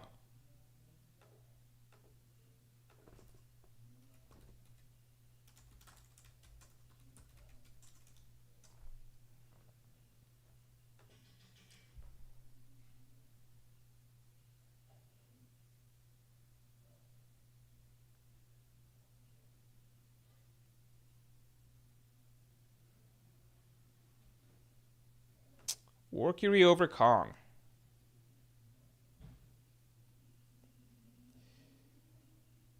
Okay. Yeah, it looks like Warcury's taking it. Venus Juro versus Luffy. Ooh, that's an interesting one. So, like, okay, very, very clear. Very, very clear. Let me pin this comment. Don't go by matchups, but how... Don't go by individual matchup. Go by who should rank higher overall. Okay, so I'd like to bring everyone's attention to this comment here, okay? This is very important.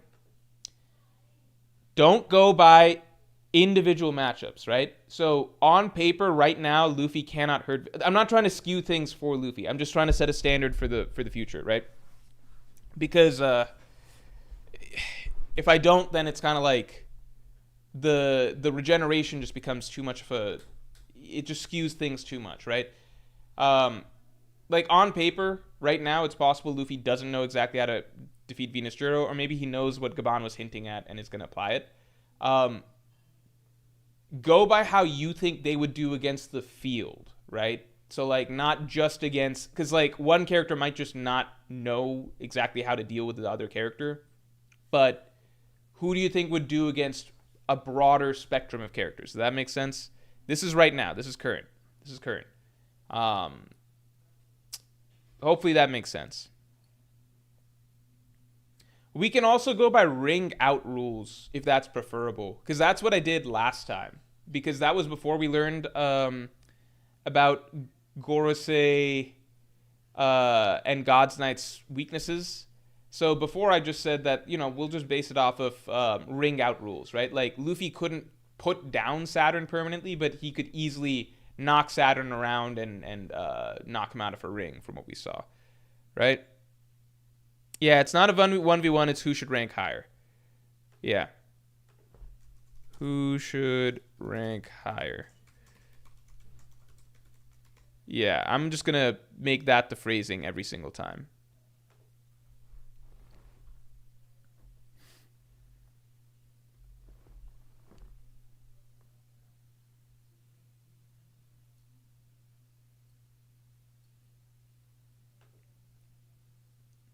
That sounds like I rigged it for Luffy, but it just made me realize that it's something that needs to be addressed. Shanks versus Rocks. Hatman23, thanks for the 2. Mord, you skipped Wang Z. He fought Blackbeard, Law, and Kobe. Oof. I could have put in Wang Z. Why didn't you guys mention Wang Z instead of fucking mentioning Sabo, the first mate level character, like 50 million times? Why not Wang Z? It's too late now. We can vote on Wang Z later if he cracks the list.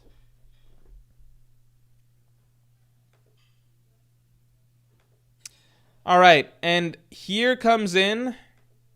So right here, we'll do.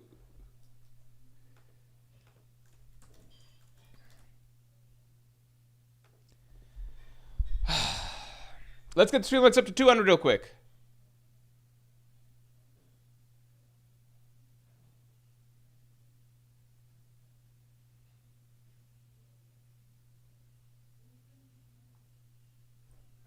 People are claiming that they mentioned Wang Z. All I saw, legitimately, I swear to God, all I saw was a string of Sabos. Why is Sabo not here? What the fuck?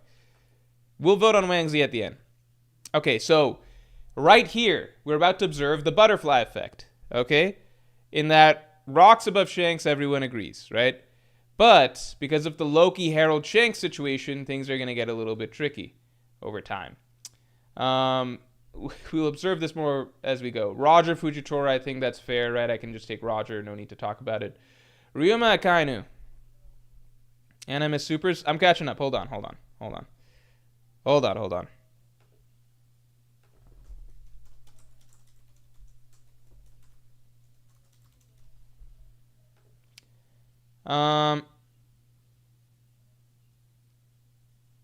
Where are we at? Henchme976, thanks for the 5. Who wins? Oh, no, we covered this. Isis1155, thanks for being a Yonko tier member for 22 months. Where's Rayleigh and Gaban? Also, I think the biggest push for Mihawk agenda is because people don't want Zoro's dream to be fraudulent. Shanks weirder than Mihawk, kind of Mickey. I mean, I agree with that. Like, that would be very, very important. Like, Mihawk needs to be the strongest in a sword fight. I definitely agree. Hatman23, thanks for the 2. Mord, you skipped Wang Z. He fought Blackbeard, Laud, Kobe. Yeah. Is there any other supers I missed? Ryuma's a hard one to scale. I think it's like the legend is so big. Like, are they going to be The simple way I think about Ryuma is like, are they going to be talking about a Kaido 600 years in the future? I don't know. I don't think so. I think any character that goes that far back, that's gassed up that much, it's like, I think there's something to it. Shamrock and Whitebeard. I feel like, do I need to do a poll for this one? Unless people feel very strongly about Shamrock.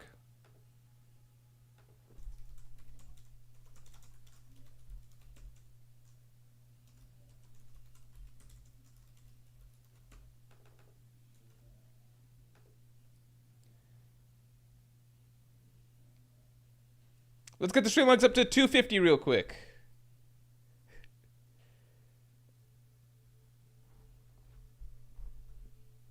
Yeah, I don't know why I even did a poll for that. Kizaru and Emu, I'm just going to go ahead and go Emu. Joyboy and Rayleigh, I'm going to go ahead and go Joyboy. Scopper and Rayleigh, I mean, I guess I technically have to do the poll, but I feel like... Engineer, please don't spam. This is one where I technically, I think I have to do the poll. I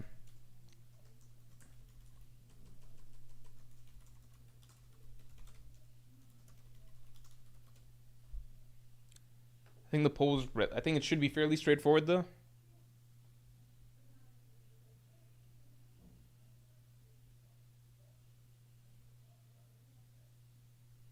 Like, I think it's clearly just supposed to be Rayleigh. Like, this is in their primes. I feel like if you wanted to argue that today Gabon might be in better shape than Rayleigh, that's possible, because I think Rayleigh made some comment about how he just hasn't fought in some time. But I think the story pretty clearly established, like, it hypes up Rayleigh more, right? Aokiji Blackbeard.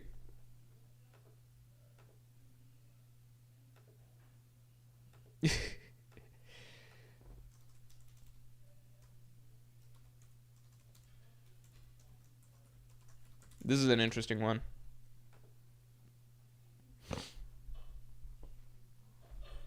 I've personally got these two, like, neck and neck in my own rankings.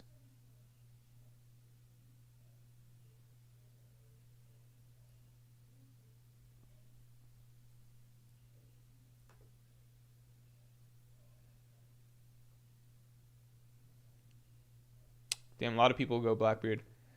All right, Jupiter and Big Mom. I think this is fairly... Do I have to do a vote for this, right? Big Mom? Clearly Big Mom, right?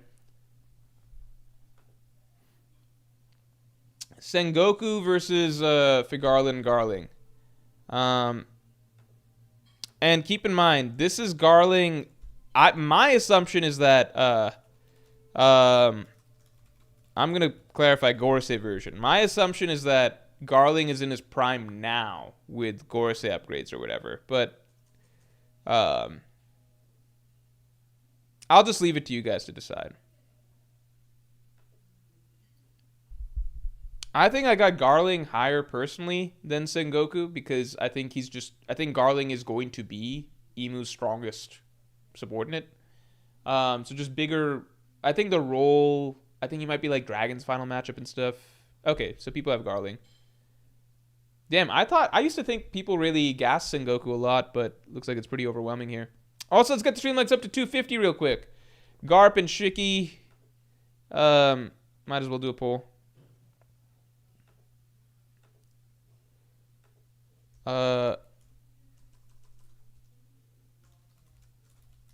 Everyone's in their primes. Okay, let me here, hold on. I think this is one other thing that I should specify, right? Rankai, Garp, Shiki.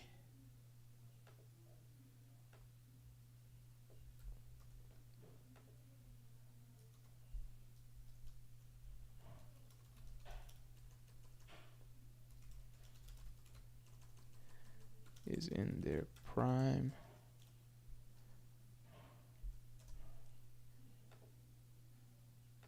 There we go.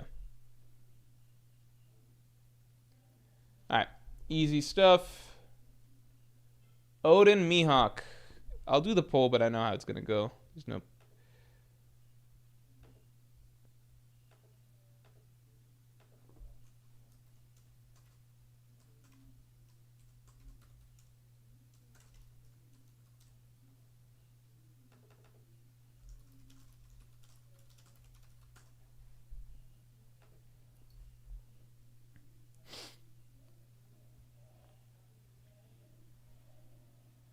So interestingly, prime Odin, like hypothetical what Odin could have reached in his prime, I think is very, very high. And I think like I feel like if Odin got to reach his peak, I think it could be I think then it becomes a debate with him and Mihawk.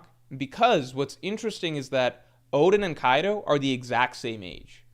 So Odin and Kaido are the exact same age, and Odin's progression is kind of crazy because like right off the bat when he meets Whitebeard, it's like Mihawk wins obviously this, but right off the bat when Odin meets Whitebeard is very impressive, and then he gets a lot stronger over the course of his journey with Whitebeard and Roger, and then by the time Odin and Kaido have their duel, like they're the exact same age. They've both been warriors from a young age. They've both had a lot of experiences, like Kaido on the Rocks Pirates, and then becoming his own captain. Odin on the Roger and Whitebeard Pirates. Like they've had very similar journeys, same exact age. So it's like a crossroads of fate. And Odin probably would have it seemed like Odin would have gotten Kaido if not for like they needed to cheat to win, and that's why Kaido was disappointed with that victory, right? Even if you think Kaido might have been able to pull it out or something, we don't know. At the very least, Odin seemed like same age, very parallel journey to Kaido and everything like that. And at that same point in their lives, same level of experience or whatever, Odin was equal to Kaido, if not better. If Odin had gotten to continue growing similar to, like, I feel like modern day Odin would be basically the same level that Kaido is now, if not stronger. So I think we never got to see Odin's peak, interestingly enough. Let's get the streamlights up to 250 real quick. I think I'm just going to go ahead and put Dragon. Green Bull and Saturn. It's a fun vote for the people.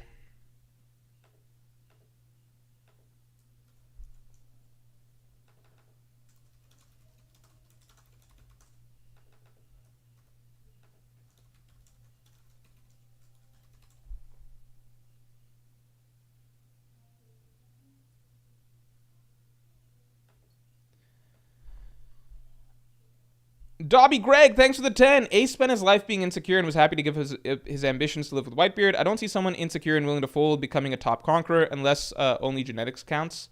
I think that if you look at, I think especially the Ace novel, I think a lot of my opinions on Ace got amplified by the Ace novel. Ace literally fought Whitebeard 2,000 times or some shit. Maybe that's an exaggeration, but Ace did not bend the knee to Whitebeard willingly at all. He did not bend the knee to Whitebeard. He kept trying to fight him and go at him. The thing that caused Ace to stop wasn't his spirit being broken. If anything, it showed how powerful his spirit was. And if you read the Ace novel, by the end of his time with Whitebeard, Ace was legitimately actually managing to deal some damage to Whitebeard and run him a little close or whatever. Whitebeard was obviously still way stronger, but Ace was not backing down from the world's strongest man over and over and was slowly clawing his way up. If anything, it shows the level of his conqueror spirit. That's Luffy-esque, right? The thing that caused Ace to change wasn't that his spirit was broken, it was love. I think that's a very terrible misreading, unfair misreading of Ace's actual character and story. If you're insecurity and he yada yada, he gave up, blah blah blah. He didn't give up. He gained perspective. He didn't actually want what he set out to basically spit on his old man's name and be I'm gonna become better and bigger than Roger ever was. He never actually wanted that. What he was missing in his heart was a father figure. He wanted love, acceptance, things like that. And then Ace devoted himself to Whitebeard. That's not a weak conqueror spirit. I think you've got to be extremely. I think it is almost impossible to read this story and read Ace's story with any modicum of good faith and think that Oda's not portraying him as having an intense conqueror spirit. Garp was literally even when Ace was a child. Awakened Conqueror Zaki way before Luffy as a literal child, right? Because he refused to back down. And Garp even talked about how Ace is exactly like Roger in nature. Both of them would just become absolute unstoppable demons once they had someone behind them that they needed to protect, right? Everybody viewed Ace as having Gold Roger level peak potential. That's not Sabo. Sabo's never written like that. It's just Sabo's not that dude. Sabo's the dude that let Cobra die. Very, very different characters, right? Ace, I think people miss the fact that Ace had to be written, literally written out of the story, like removed from the story, because Ace was like, it was a swap, like it was a shift in destiny, like it was a shift in the like it was a crossroads of destiny. They even talk about the Blackbeard and Ace duel like that, right? Like Blackbeard was going after Luffy, but instead Ace got in the way and Blackbeard got Ace instead. If Ace hadn't been there, Blackbeard would have probably caught Luffy and Luffy would have been the one that died, right? Instead, what happened was that Ace was the one who took the fall, and Ace's story ends prematurely. But everything about the way that Ace is written, the son of the previous king, the one that the next unofficial king, Whitebeard, takes in, the one that everybody in the pirate world and the Marines look at as like the top potential for becoming the next Gold Roger, the one that's written to have like the greatest conqueror's haki from a young age, far above Luffy. Like Luffy's a late bloomer. Ace was that dude right off the bat, right? Ace was kind of like the golden boy that needed to die so that the true hero of the story, the one that's following in Ace's footsteps, can take the scene, right? They even talk about that towards the end of Marineford. Like Marco and them basically realize that like we've lost Ace, but this kid now, Luffy, is our next best hope. It makes the story so much richer in that like the one that seemed like the chosen one, Ace, he ultimately, through his own doing, ended his story way short, right? And then the one that was kind of like the goofy younger brother or whatever, he turned out to be the true destined child, right? But you got to remove that first one. You got to remove the elder brother to let the younger brother basically shine. But Sabo was never in that category. Like, Sabo can freely be in the story. He's not a Conqueror's Haki user. He's never going to have the potential of Ace and Luffy. That's why Oda's comfortable having Sabo, because he still wants to have Luffy have that older brother, little brother love or whatever. And he's still going to have Sabo do shit. But it is insane to think that Sabo is written in any way similar to Ace or the potential that Ace had, because there's nothing in the story that suggests that. Not a single character, not a single quote. Whereas there's a million things for Ace, and just the simple fact that Conqueror's Haki, no Conqueror's Haki. All right, continuing on. What's this end up at? Okay, so people got sat. Damn, people really hate Green Bull. Loki and Kaido. Oh. Oh. This is interesting.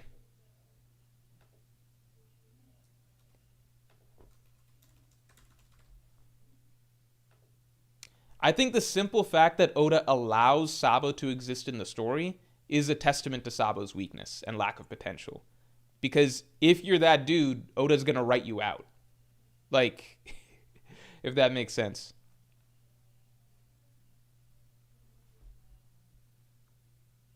This is interesting.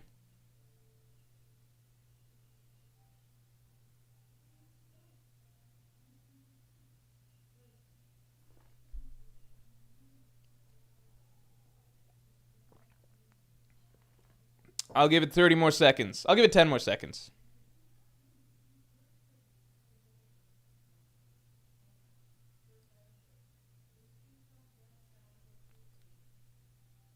All right.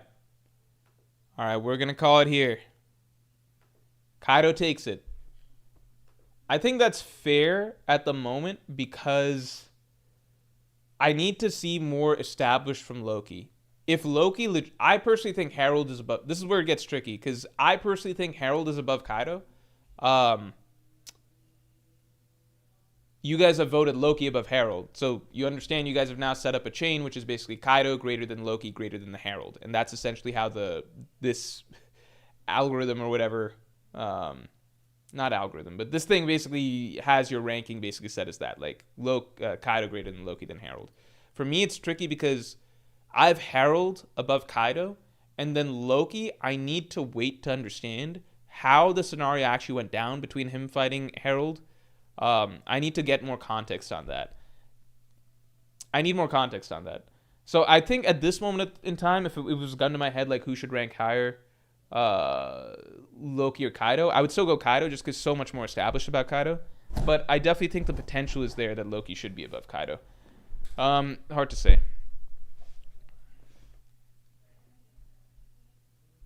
Koskos says one clash with rocks will change your life. I think that what's interesting to me about the clash with rocks was that it cleared everyone in a 5-kilometer radius, which is very unique. That doesn't happen in Conqueror's Haki clashes. I also don't know how much Oda like how deeply Oda thinks about that sort of thing, like, or if he's just trying to say like this is a cool thing that happened. But like when Kaido and Big Mom clash, everybody there is fine. Like they split the sky and everything, but everyone in Onigashima is fine. Like they're all still there and watching and sitting. Like Queen and all of his random henchmen are just sitting there, chilling, watching the fight. Um, they clash at Onigashima. Kaido clashes with Luffy at Onigashima.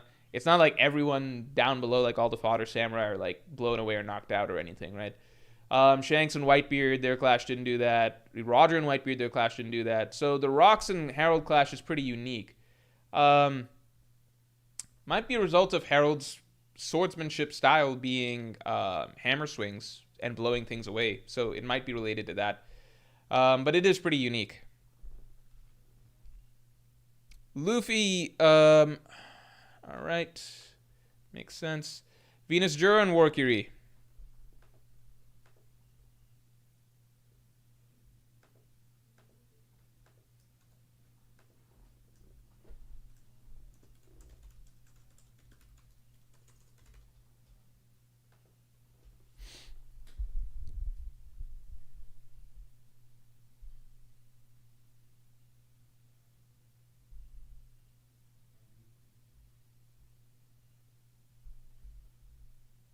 Emu's in that radius. Emu's part of everyone. Herald greater than the Emu, clearly. Yeah, that was what was confusing because I was like, so is that like all the Gorse in the Gods Knights too? Or did they get out of the radius or something like that? Oh shit, am I frozen? How does this shit happen? It's not internet because like my internet's actually good. This is Ethernet, so I have no internet issues here. It's the fucking it's my camera that's been having issues. Let me add a new camera. Yeah, sorry about that, guys. Let me delete this.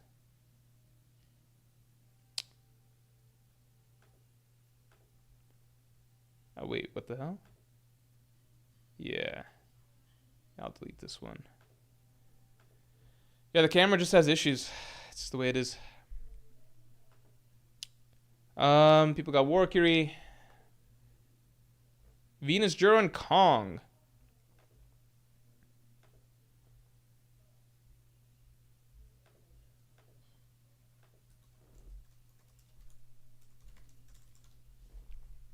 I think the voting among like Venus Juro, Warkiri and stuff, I think a lot of that probably I imagine comes down to how you perceive the Gorosei's like hierarchy rankings are supposed to be. Some people think it's like how close you are to the Earth, versus some people think like it's just the order of the planets, like um, Mercury, Venus, Mars, Jupiter, Saturn.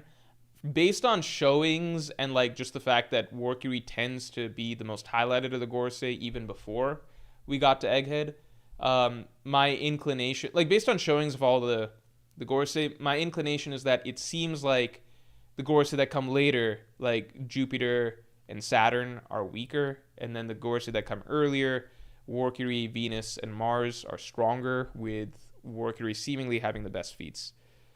Okay, we got Venus Juro. Roger and Rocks. Ah, we got a nice heavy hitter. Here we go. Henchme976, thanks for the 2. Emu has no hockey. He's an ancient weapon merchant. I don't think... No, Emu released Conqueror's Haki when he arrived on Elbaf, and it was so huge that it reached all the way to the underworld. Like, Emu is clearly a strong hockey user.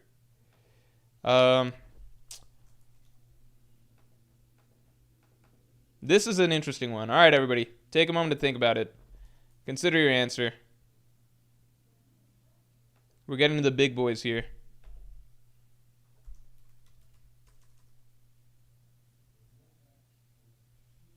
Oh, god damn it.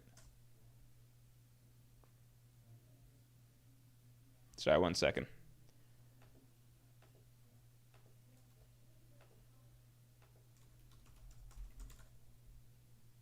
Let's get the stream likes to 250 real quick, because we're almost there.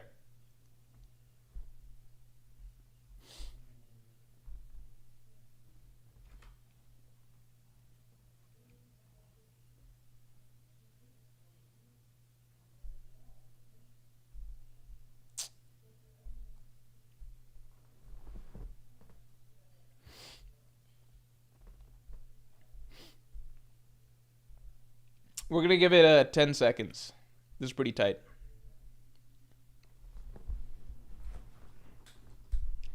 I did imagine that Rocks would win this poll because we're in the Rocks, like, we're riding the Rocks hype wave right now. You know, like this is we're all like we're getting so much focus on Rocks, right? This is basically his time, so I figured that it would make sense that, you know, his would be the. If there's a time in the story that Rocks wins this poll, it would be right now. It's possible that we get to God Valley. I personally lean towards when we get to Roger's time, Roger will blow everything else in the past out of the water. But this is the point in the story where, like, we're all on the Rocks hype wave. Rocks is going to be the most exciting character in people's minds at this point in time. So if there was ever a time that Rocks would win this poll, I think it's right now. That's also partly why I chose to do this poll here at this point in time, because this is the people are all talking about power scaling based on recent events, right?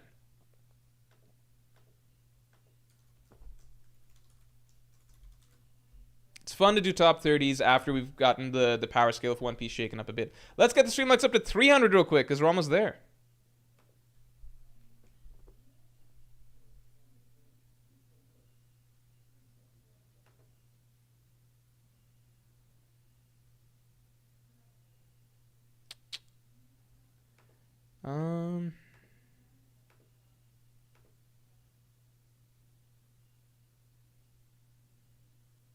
Then we got Roger. Shanks, Fujitora. I feel like I can comfortably say Shanks. Not too many people will be upset. Whitebeard, Ryuma. Now we get to some... Ryuma's such a fucking... Ryuma's just the funniest person to have in these polls. It's just like... What are we basing it off? Just a general... Just how you interpret certain things.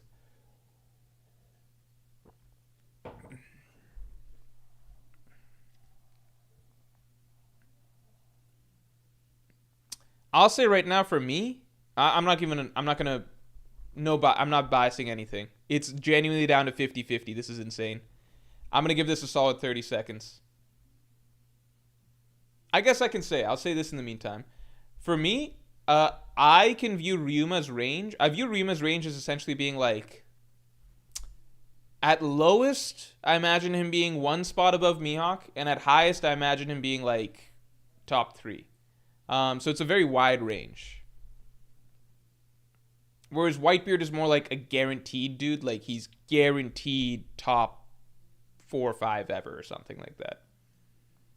But I think Ryuma has a lower, in terms of where Ryuma's strength may fall, I think there's like a lower floor and a higher ceiling, like higher potential ceiling. Like I don't think prime Whitebeard, even in his prime, like I don't think he was like top 3 ever, like after Emu and Joy Boy. I think Ryuma might be that, but at the same time, we might be very much overrating Ryuma, and he might be like, I think at lowest he's like Mihawk's level, basically, which is still very high, obviously, but not prime Whitebeard level. All right, I'm gonna give it 10 more seconds, but it looks like the people have spoken over time. Leori Cole says that's not a wide range law. It's not a wide, like, I don't think their gaps are that big, but I'm saying in terms of the spots, like for example, for me personally, I got Mihawk like 11, so I guess I'd be saying like I got Ryuma anywhere from like 3 to 10, whereas Rocks, or like, see if this makes, so it's not a huge gap, but like I would have Ryuma anywhere from like 3 to 10 range. Whitebeard I would have anywhere from like, yeah, I think this like 4 to 6, 4 to 7 range. So it's like, I think, does that make sense? Like, I don't think Whitebeard's like 3rd all time personally. Maybe he is, but I don't think so.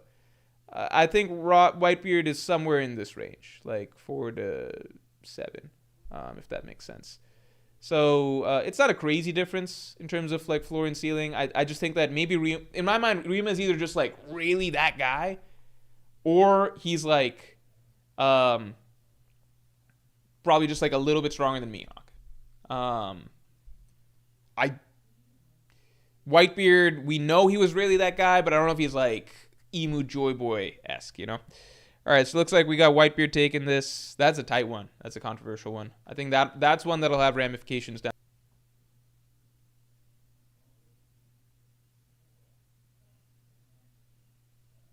Yeah. What's going to happen right here, I was saying, is basically like the pent up anger from Ryuma slash Zoro fans slash Mihawk fans from losing that poll is just going to like. Ryuma was just going to decimate whoever the fuck was next in the lineup. Obviously, I think Ryuma, like Shamrock has done nothing so far, right? Like I'm not saying this is the incorrect outcome. I was just like, the Ryuma fans are going to take their anger out on this matchup. So this was a landslide. Shamrock and Akainu. Shamrock's just hard in this situation because it's like, at least with Garling, like with Garling we know some stuff, right? Like Garling seems to have been the strongest celestial dragon of the last like half century. Like Garling seems to be stronger than he seems like he's been portrayed as the strongest Gorosei, right? Right, so that does have inherent meaning. Plus it seems like Garling, God Valley, like he was part of the biggest war ever, like in the modern era. He probably has a powerful Zoan and stuff like the other Gorosei and everything, but Shamrock we really don't know. Like we don't know, is he supposed to be like what's he supposed to be? Is he supposed to be like a big strong opponent, like Shanks opponent or something, or what's he supposed to be? We don't know. Yeah. Akainu's a safer bet right now. We go straight to the top with this one. Straight to the top. Let's see. What are we doing, y'all?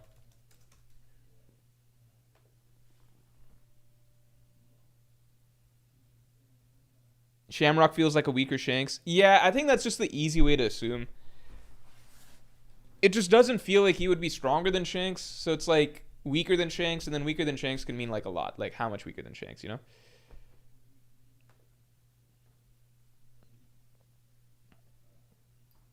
Isaac St. Charles, thanks a lot. Roger Whitebeard Garp rank should 3 in a row, no gap.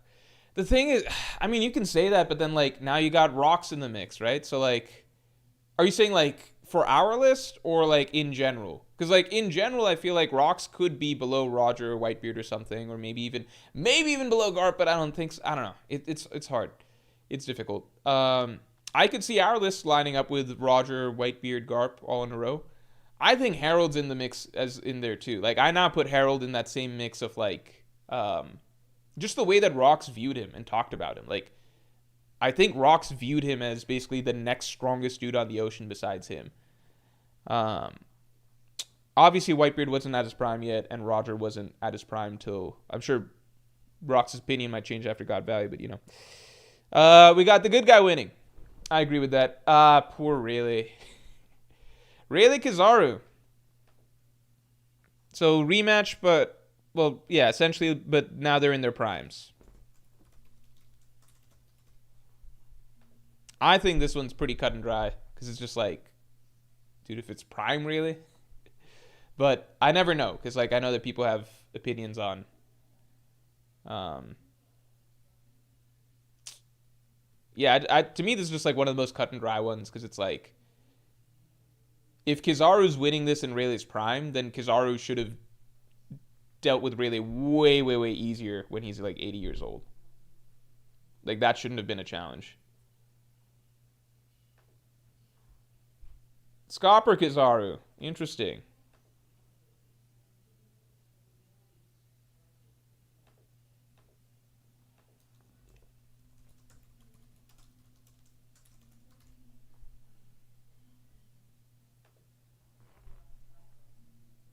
Also, let's get the stream likes up to 300 because we're almost there.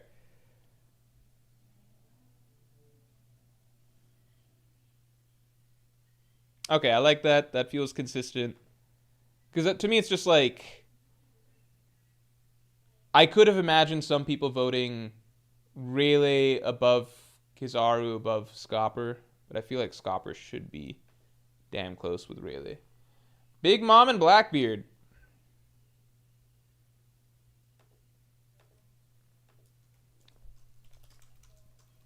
See, the thing about Kizaru is that he's got such a good like I know he doesn't have Conqueror's Haki and stuff, but he's got such a damn good. It's implied that he has Future Sight. It's implied he has Future Sight because over the course of Marine Ford, we see him basically doing the same thing as Katakuri, where like characters with Haki are hitting him, but the attacks are still like he's molding around them. So it's implied that the Admirals do have Future Sight. The thing with Kizaru is that he's got a fruit that's so damn versatile that I think it can compete well against Conqueror's Haki users. All right, I'll give it a few seconds. I personally think this isn't really close. Like, I think you just look at how much Law struggled against Big Mom with Kid, and then you just look at how much Blackbeard struggled against Law by himself. Like, actually, with a team up scenario. So I don't think it's really close. Like, I think you just compare the two fights. Big Mom is clearly a much bigger threat. Like, I don't think Law could fight Big Mom for any period of time 1v1, whereas Law could at least fight Blackbeard for some time in like a 1v his crew, you know? But I'll let you guys vote it out for a second.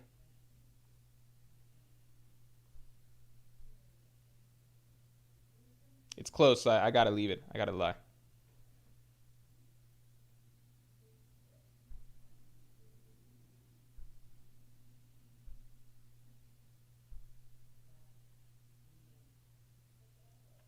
This is just surprising because like it's a very clear point of comparison, which is like Law can't fight Big Mom 1v1. I don't think that's ever a thing.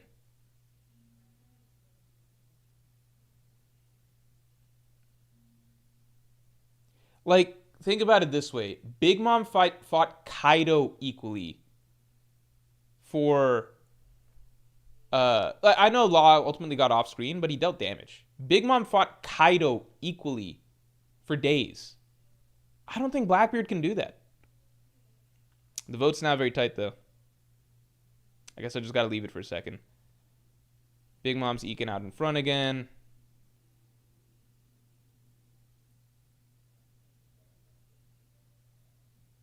All right. 3, 2, 1. Whatever it will be.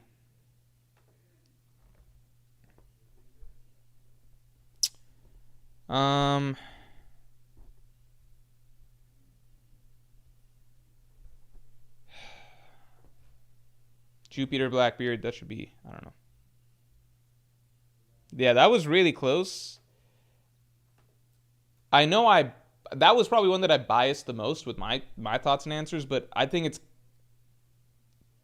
just think that that's like an egregious vote if that goes to Blackbeard. Like that literally like I think people genuinely forget how much Big Mom did. Again, fought Kaido, like splitting the sky with Kaido. Like splitting the sky with Kaido, going toe to toe with Kaido for days. Like at least more than a day. She's supposed to be like right there with like just because she gets.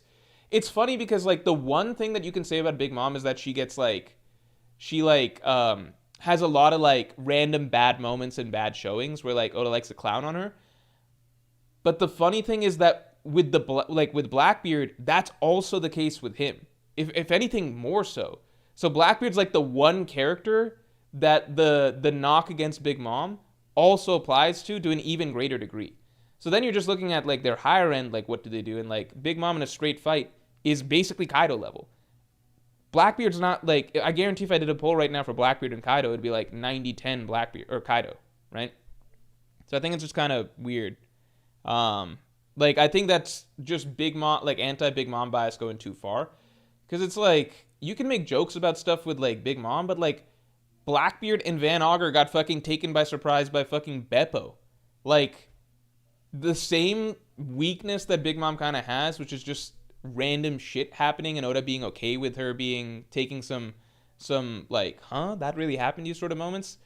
With Blackbeard, that's just kind of his MO. Like, that just happens to him all the fucking time. Like, that's just the standard, basically. Yeah, this is prime Big Mom, too. I don't know. All right, continuing on. Jupiter Blackbeard.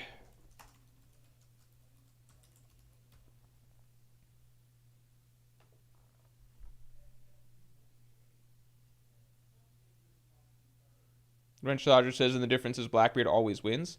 I think tying with Kaido is more impressive than any of Blackbeard's feats by far.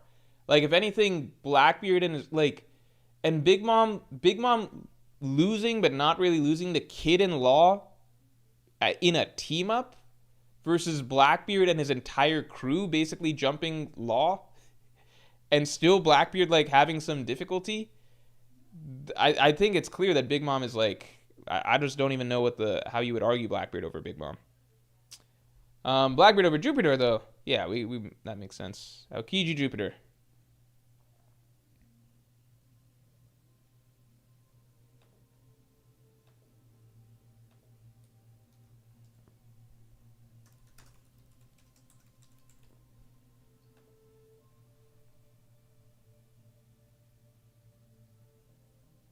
Yeah, and Big Mom doesn't get hurt when people clown her, whereas Blackbeard very much does.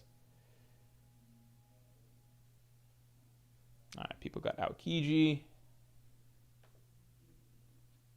Garp and Garling. Interesting one. So Prime Garp versus the strongest Gorosei.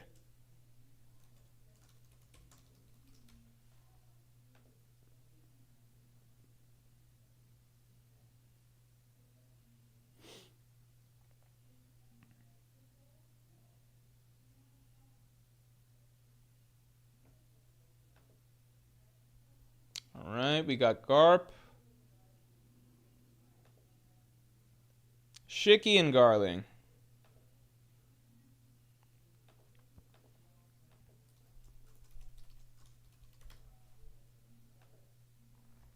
Let's get stream looks up to 300 real quick because we're almost there. Prophet Glutton, thanks for the 5. Bombkun and Lava Sama beat Big Mom, not Kid and useless Captain Mid. Yeah, I mean that's the thing. Like Law and Kid together still didn't even beat Big Mom, so it's just like, like the fact that Law can fight Blackbeard 1v1 for some period of time. Yeah, I know Law obviously got like defeated off screen, but that doesn't being defeated off screen isn't the biggest deal considering like Akainu beat Aokiji off screen. That doesn't mean it wasn't still a close fight. Like Law still gave Blackbeard trouble. Law 1v1 is not giving Big Mom any trouble. He barely did with Kid.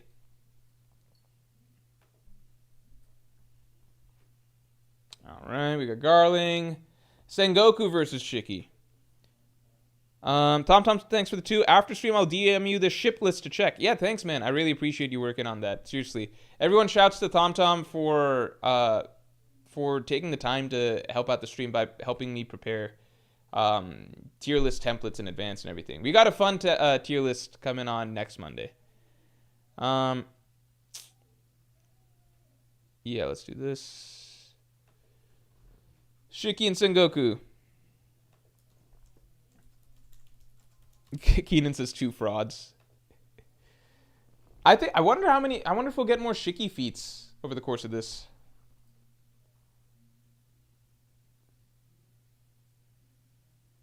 It looks so far like Shiki was the 3rd strongest. Like it was Rox, then Whitebeard was kind of Rox's first mate, and then Shiki was like the 3rd dude.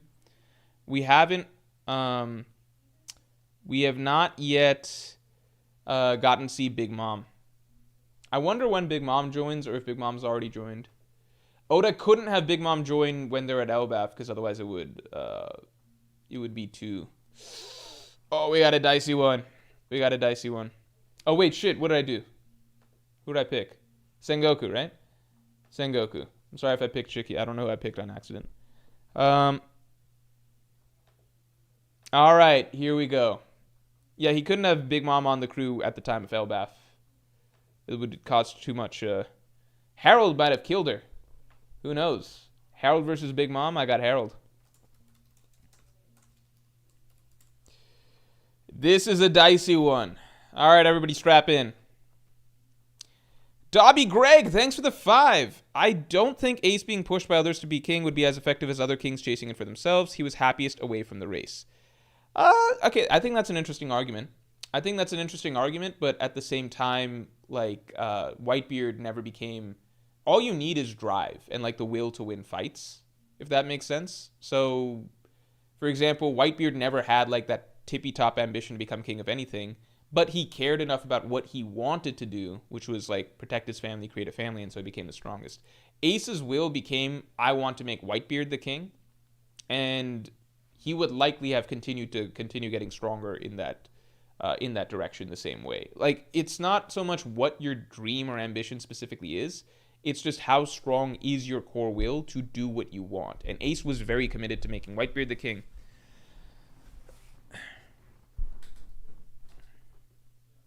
At the very least, like, even if you want to dispute, like, would Ace have ever reached his full potential, that's totally fine to dispute. But his potential is way, way, way higher than what, like, a Sabo's is. And that's been written to be the case from the very beginning in terms of how Oda portrayed the two, how Oda has other characters talk about the two. That's just kind of the point of why Ace had to be removed, right? Maybe Ace would have never reached his potential, and maybe that's also why Oda felt comfortable removing him, you know? But at the end of the day, like, Ace and Luffy... Ace was the only pirate of that generation who had potential that, like, who had Pirate King potential the same as his brother. And he's the older brother too, so he's got the head start. So that's why, like, that was the beautiful tragedy of Marineford, that, like, the golden boy of the pirate world and Luffy's older brother, who Luffy himself looks up to and views as, like, ahead of him and everything like that, he's removed from the story. So now it's time that, now it's all Luffy. Like, now the show, like, all the spotlight's on you. Like, the other guy, the guy that everyone thought was going to be the guy, is no longer here. So now it's Luffy's turn. I think that was just a really cool way that Oda set up that whole scenario, which is like Luffy and his brother both had the same potential, but what their experiences were growing up were very different, and so their needs became very different, and so it felt like one could ultimately be removed, and it would help boost Luffy's story, if that makes sense. Finally looking at the poll. Okay, people got Dragon above Mihawk.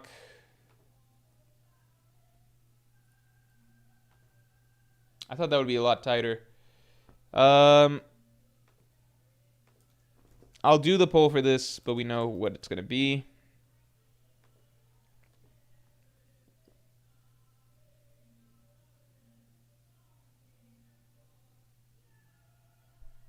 Yeah, this is similar to the Ryuma situation where, like, whoever Mihawk went up against next would just die. Okay, Mars and Odin. Interesting.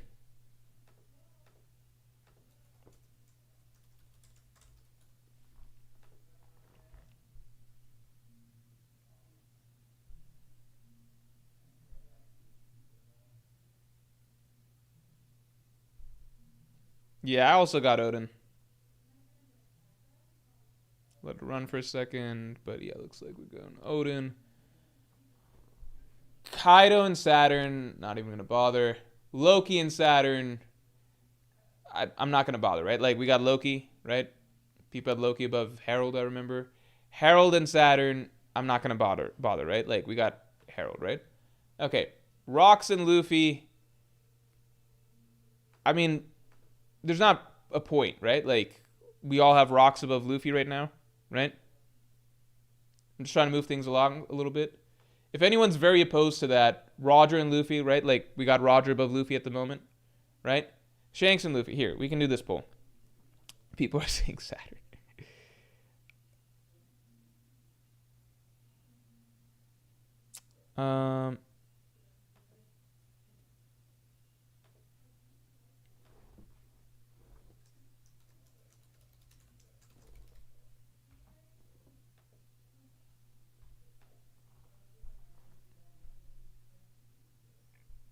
I gotta just make some relatively easy calls that, like, I know the results will be, just because we got a lot of votes to do, you know?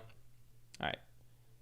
I thought this was an easy call too, but I'm just checking. Fujitora, Luffy.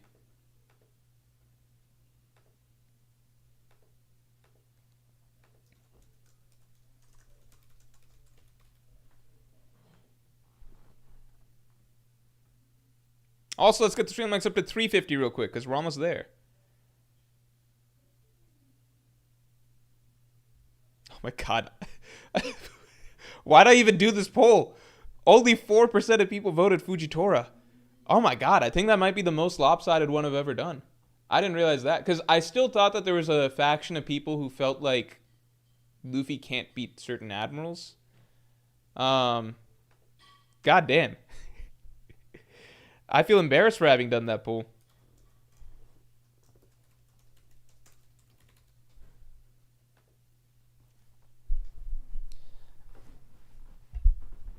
Also, let's get the stream likes up to 350 real quick.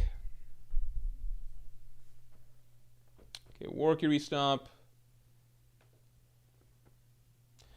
How about this one? Swordsman versus Swordsman.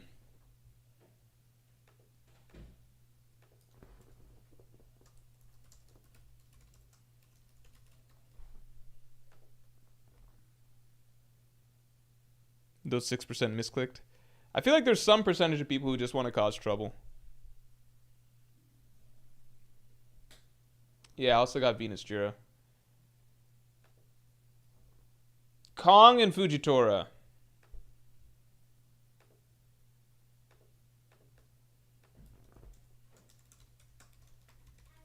God damn, Fujitora is just getting a beating right now. Keep in mind, this is Prime Kong.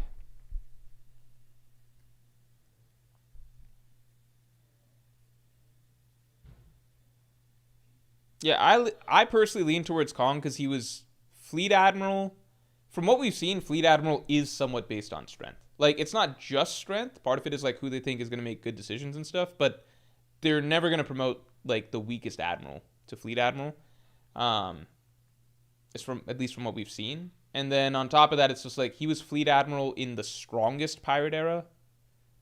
Like, he was Fleet Admiral in the era that, like, Rocks and shit and, like, Prime Roger and Whitebeard and shit were running around. So I think that counts for a lot. Joy Boy and Whitebeard. I mean, I know we all love Whitebeard, but, like, I'll do the poll. JP, thanks for the 5. Did you see the Viz translation differences? Like, Rocks being a worshiper of Davy Jones, and they took out the Ochoku Prophet stuff. Oh, I didn't read the full chapter, but I did see the Davy Jones thing posted on Twitter. No, I gotta read the Viz. Yeah, okay, so there was no point in me doing that. Damn. Emu and Whitebeard. I'm just gonna go ahead by that lot. I'm just gonna go ahead and put Emu above. I guess I'll do the poll for Emu and Whitebeard. Yeah, I don't think being a worshiper of Davy Jones is that. Let me read again. Let me see this. I think this is also a pointless poll, but I guess it's worth checking out.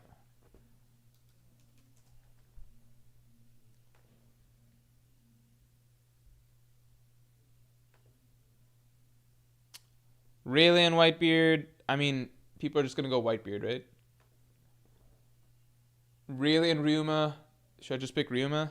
Is this even worth doing a thing for?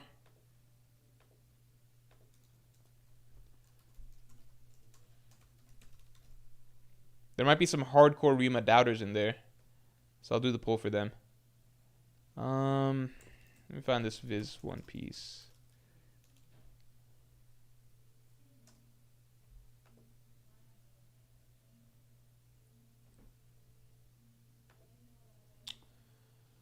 Akainu Rayleigh.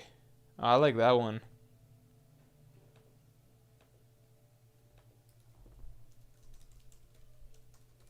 My whole thing with Akainu is just, it depends on if he's gotten stronger. I think if Akainu's gotten stronger and he's a Luffy opponent, then I've got him above Rayleigh. If Akainu's the same level as he was pre-time skip, which is basically Aokiji's level, I got Rayleigh above Aokiji. Basically, if Akainu hasn't gotten stronger, then I basically view him as, like, whatever rank he is, it's just one rank above Aokiji. I think there's literally no room. Like I've said before in this stream that, you know, if you beat somebody, that doesn't mean that you're just one rank above them. You can, depending on how you beat them, you can be more ranks above them. But Akainu and Aokiji are essentially equal. Like, there is no space between Akainu and Aokiji, rankings-wise, unless Akainu got stronger. So I also lean towards, I think Akainu got stronger. Like, I feel like he might have gotten a Hockey Bloom just based on his role in the story. But if it's the same Akainu that we already saw, Marine Forward, pre-time skip Akainu, then Rayleigh should clear him, no question. Because I think Rayleigh definitely beats Aokiji, personally. All right, so I got Akainu. Rayleigh Shamrock, that's an interesting one.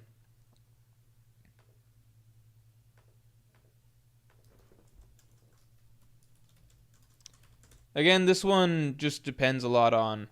I think people voting Akainu, like people are saying if you vote Akainu, you're crazy. I think people voting Akainu just assume that he got stronger, right? I don't think.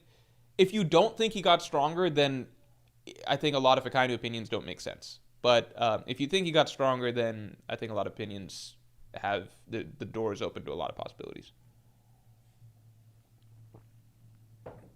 People got really. Yeah, because Shamrock's just this, like, question mark.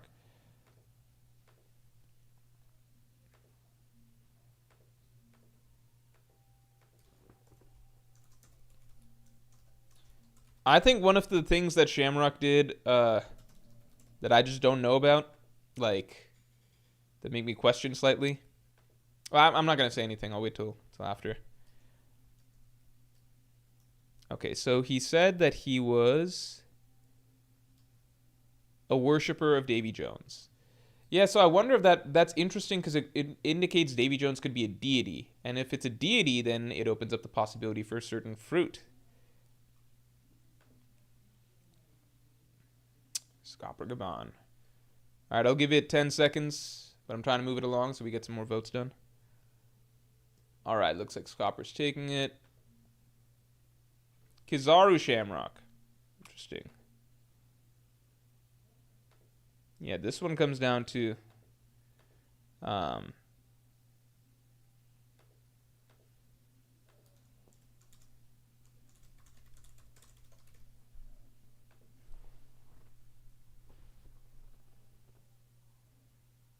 yeah, this one just comes down to how big you think Shamrock's role in the story is going to be. Like, who's he going to fight? Who's he going to be the matchup for? That stuff.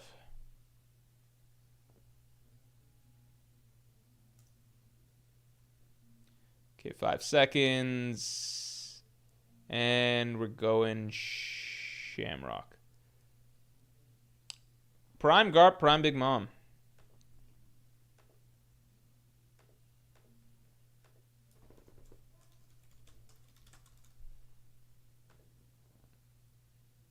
I don't think we've had Garp pop up too much in this just yet.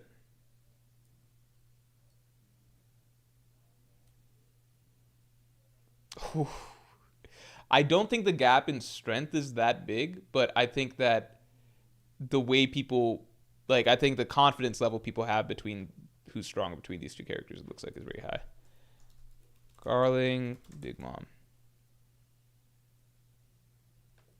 Isaac St. Charles says, how strong is base Blackbeard? Didn't he scratch Shanks' face? So that's the very confusing one because, like, the scratching of Shanks' face is anomalous compared to all of Blackbeard's other showings, right? So that's the thing that we're still trying to figure out. So there's secrets about Blackbeard that we still don't understand.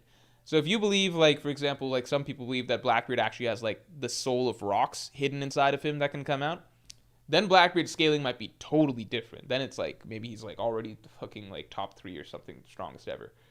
But from everything else, like Blackbeard with both of his fruits was scared to fight Shanks. He was like, I'm not ready to fight you yet. He was scared to fight Akainu when Akainu showed up and Blackbeard had his whole crew. He was scared to fight fucking Rayleigh. Like, there's a big disconnect between all of Blackbeard's other showings and then the Scar. But the Scar has been built up as like a sort of mystery. Like, we don't really know what happened exactly there. We got Garling. And I was looking into the idea that, like, maybe if Rox's soul is in there or something, like, maybe it comes out at night. But we've seen the Blackbeard parts at night. So maybe it's not nighttime. Maybe it's more like if Blackbeard is supposed to be sleeping or something like that. That's when it happens. Prime Sengoku versus Big Mom.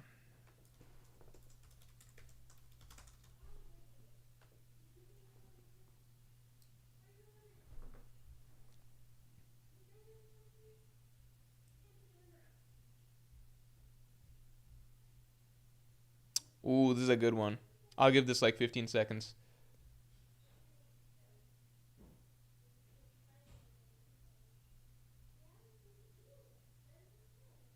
Pepe, the piece says he wasn't scared to fight Dragon though.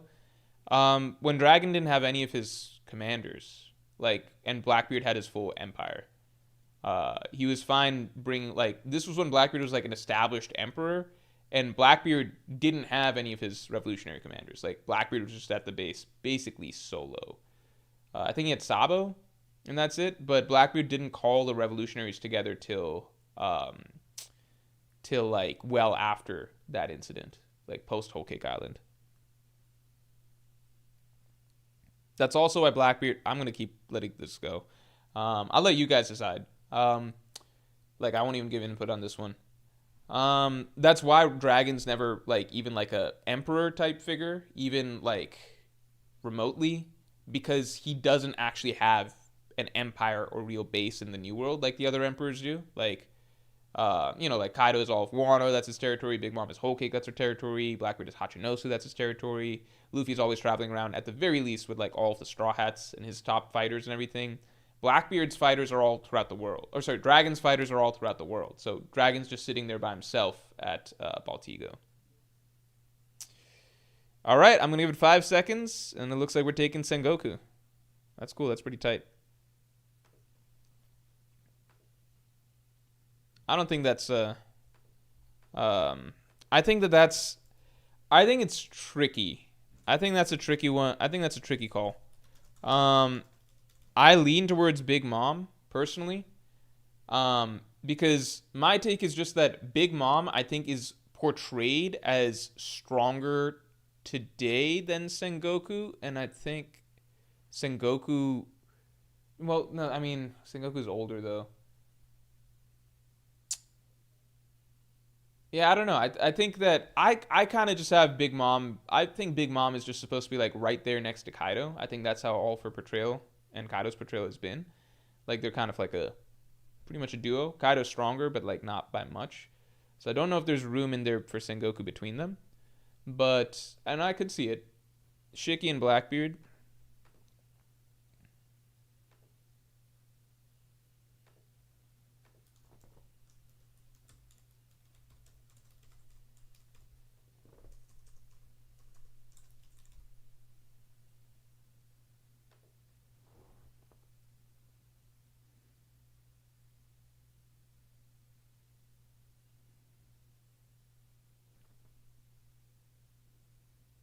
Oh, okay, this is getting tight.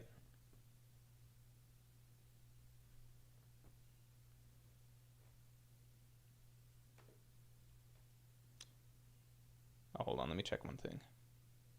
Let me check one thing real quick. Ah, god damn it. Why is this like this? It's the correct video source. You know what? It doesn't matter. It doesn't matter.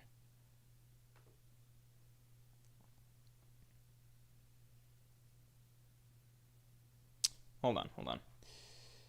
Give me a second. I do actually have to check this.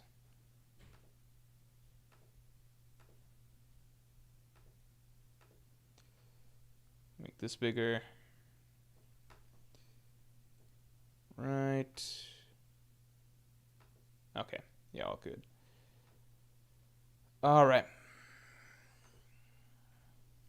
Let's get the stream likes up to 350 real quick. Okay, looks like Blackbeard takes it. Shiki and Aokiji.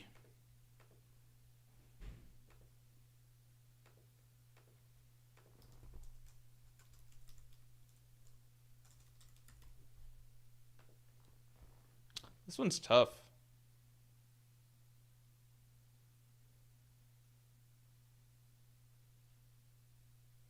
I think in a head-to-head matchup, I think I lean Aokiji stronger overall. I think in a head-to-head matchup, Shiki would be a bad matchup for Aokiji because just all of his stuff levitates.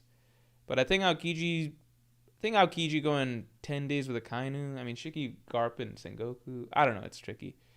I lean Aokiji just because we've seen more of him, but maybe it's Shiki. I don't know. I think either is a very reasonable answer, honestly. We know so little about Shiki.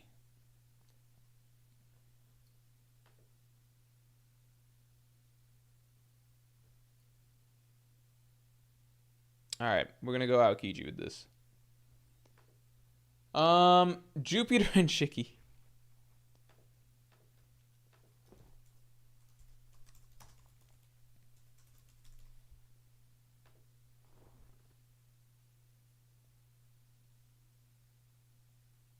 Shiki's Pirate King level per Oda.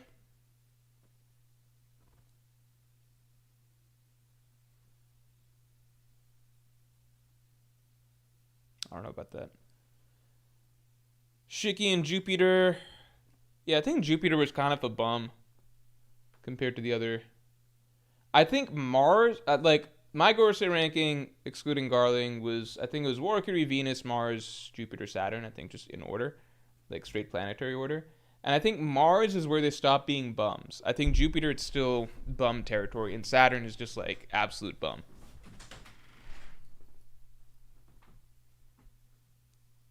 You need stuff?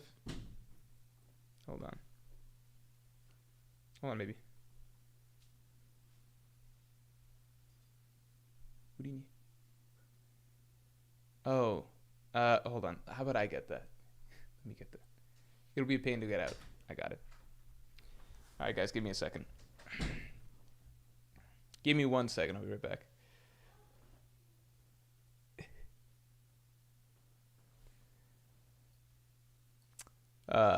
Here, we'll let this play out. Give me 1 second.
Okay. Where are we at? Shiki? Shiki takes it. Oh, we already did that. My bad. Jolly Joestar says, why doesn't Morge talk sweet to the chat? It's just different. Leo, thanks for the 5. Whitebeard, Roger, Garp, Sengoku. Sengoku was a bigger player in Roger's generation than Big Mom. Roger has Sengoku greater than Kong. The rest of you are no fun. That's true. Well, I don't know if I don't know if they'd count Kong, because Kong just wouldn't show up to, like, he's the fleet admiral. They would never send him. But I agree what you just said about that, Roger, Garp, Sengoku. That's a good point. Because, like, Big Mom was literally on the same ship, and so was Kaido, and he just didn't even mention them. That's a really good point. Oh, and this is a good poll right here. Who should rank higher, Kaido or Dragon?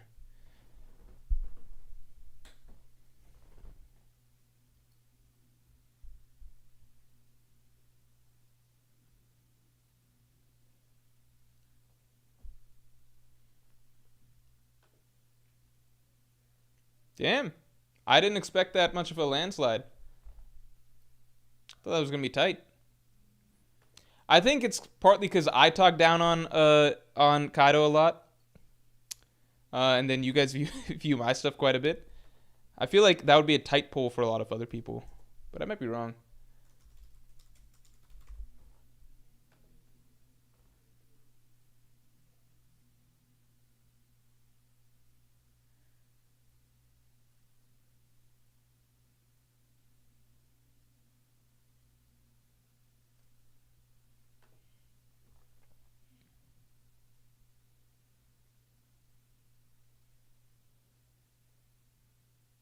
All I'll say is I don't know who should rank higher between Mihawk and Kaido, but the one thing I do know is that at least in a head-to-head, which is not the question, but at least in a head-to-head, there is no argument for Kaido against Mihawk, because Kaido has consistently done poorly against swordsmen who are weaker than Mihawk. Consistently done poorly against swordsmen that are weaker than Mihawk. So maybe Kaido's just not the best against swordsmen or something like that. So I'm not saying that means that Kaido should be above Mihawk overall, but I'm not saying that Mihawk should be above Kaido overall necessarily. I think there's a solid. I personally have Mihawk above Kaido overall, but I could see the argument either way. I like Mihawk way better. But definitely, like, in terms of a straight up head-to-head matchup, the matchup Kaido he's turned into sashimi. There's no question. He's just never done well against swordsmen who are weaker than Mihawk. All right, we're going to go with Mihawk as winning the poll overall, though. Jolly D. Joestar, thanks for the 5. What if Davy Jones was the first Devil Fruit Eater? Look at the Long Ring Longland chapter when he's first mentioned. It sounds a lot like what Shanks said about Devil Fruit Eaters. Ooh, that's an interesting idea. That's an interesting idea. You get cursed, but I'm going to look into shit later. I have some thoughts on Davy Jones that I don't want to like muddy up too much here, but that's a video I want to drop in the next month or so once we get a little bit more context. Kaido and Odin.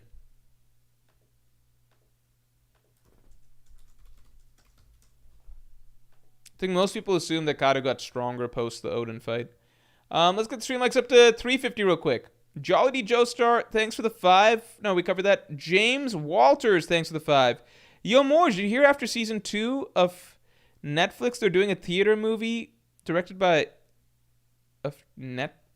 season 2 of Netflix X? They're doing a theater movie directed by Zack Snyder? Are you talking about the One Piece live action? Because I don't think that's true, right? Yeah, I think Prime Kaido is probably above Odin. Loki and Odin. Odin then, Kaido now. Yeah, it's interesting though, because again, they're the exact same age and had very similar journeys as pirates, so I do feel like if Odin got to continue to reach his prime, it would be higher than Kaido's.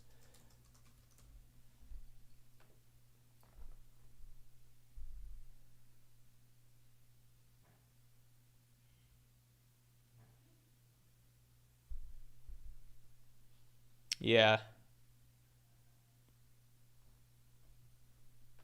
I used to think that Odin would be the strongest, like, island-based character that we ever meet.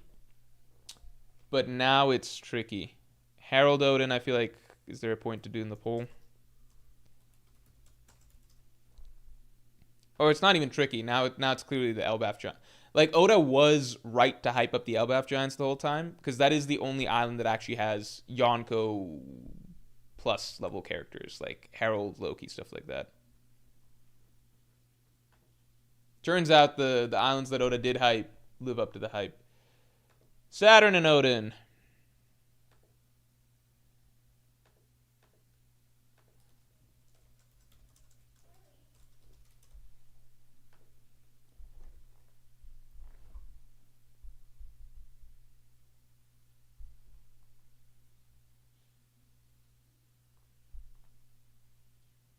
Yeah, personally, I think that's clear for Odin.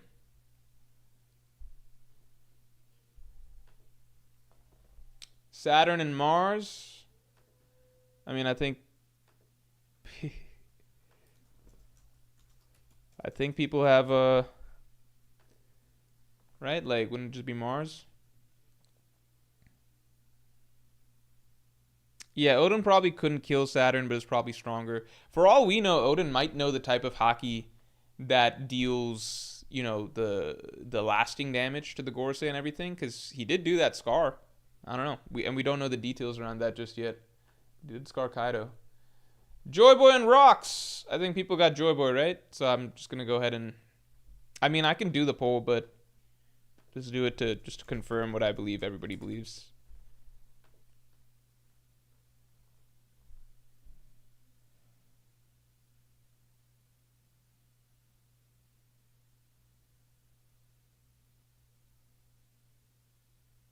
Yeah, it's a 99% win. Emu and Rocks. Yeah, I think that's also like we basically we were told that Rocks couldn't do anything to Emu at that point in time. All right, here we go. We got a good one on our hands.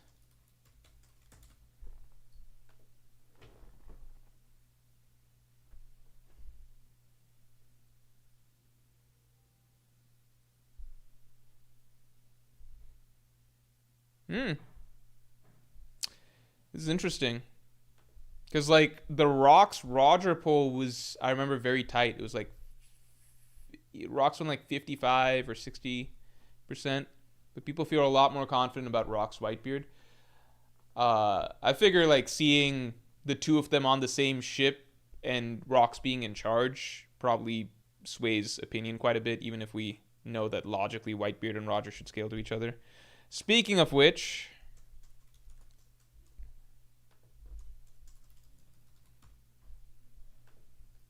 Grizzly Adams, thanks for the 5. I think a big reason for Odin downplay was the belief that there would be Zoro comparisons, but since those didn't pan out, maybe we should rethink. I don't know. I think the Odin stuff, it's complicated because, like, we never got a good comparison we never got a good comparison point for Odin. In that,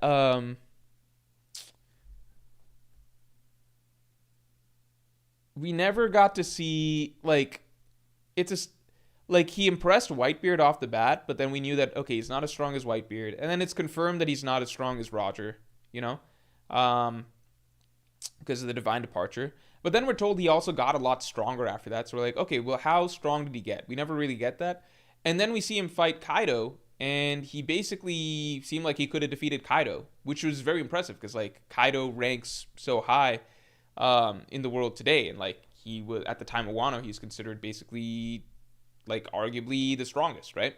I think it's almost like Odin. I feel like if Oda had shown us a more elaborate fight between Odin and Kaido, then maybe that would have given us more of perspective, and people might rate Odin higher. But I think it's almost paradoxical in that, like, not paradoxical, but it's almost ironic that because Odin and Kaido was such a short, simple affair where it's just like, it just shows Odin basically fucking up Kaido and then, like, Odin being ready to kind of put him down before he's distracted by Momonosuke stuff.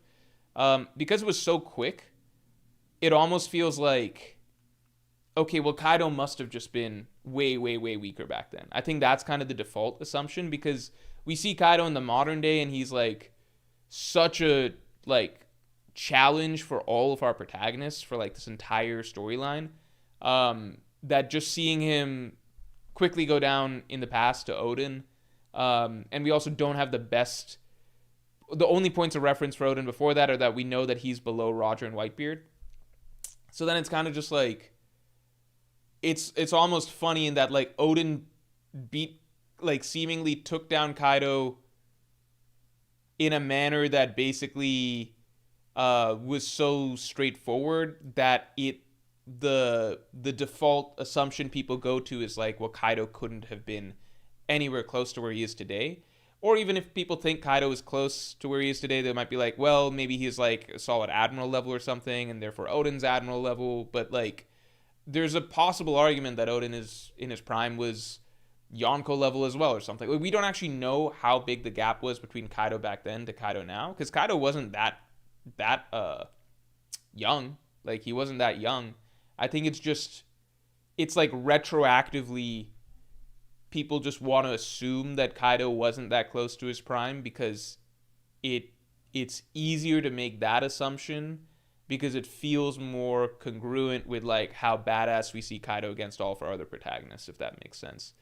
So I think that's where Odin kind of gets underrated a little bit, possibly, because it's like, we have no way of knowing where exactly he's supposed to stack or how strong Kaido is supposed to be at that point in time. So all we can really do is, like, the fandom kind of just vaguely decides. It's like, you know what? Let's just say Kaido wasn't that close to his... And, like, once people start saying that and viewing it that way, then that's just how people in general view it, right?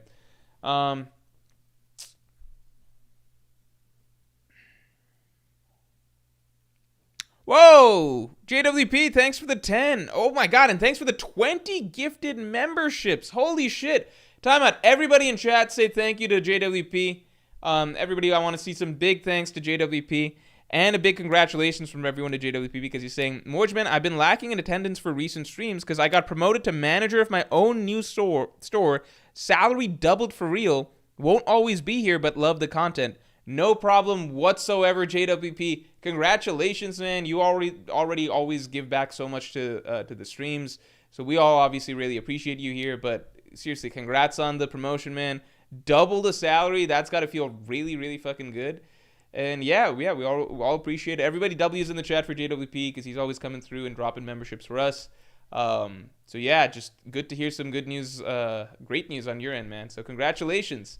Thanks for coming through, and thanks for the 20 gifted. Everybody just say thanks to JWP. Everybody who got a gifted membership, definitely say thanks. And try out your emotes that you just got.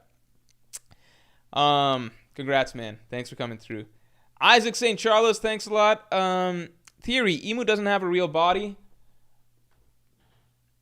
Explaining she wears the Ku Klux Klan robes. Before, this is Lily. Current Emu is Rocks. I'll be back under the robes. Ooh, if current Emu is Rocks, that'd be insane. But the way Emu talks doesn't seem like Rocks at all, though. You know? So, I don't know. Unless it's swapping bodies and not souls. So, like, Emu swapped into Rocks' body or something. That'd be kind of crazy. Whitebeard Shanks.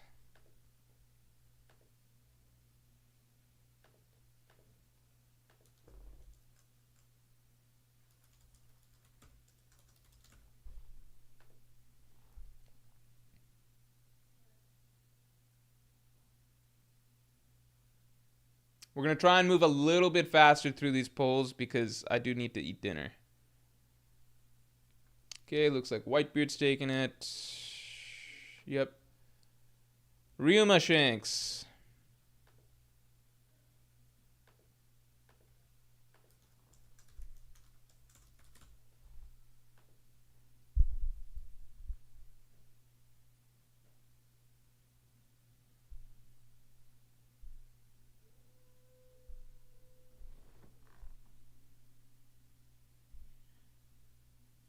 Give this one 10 seconds. Get your votes in.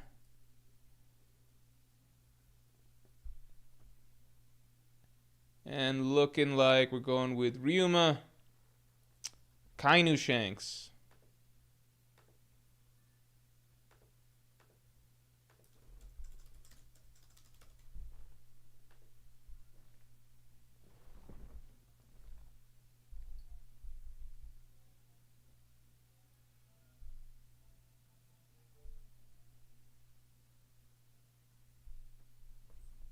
Alright, looks like this is lopsided towards Shanks.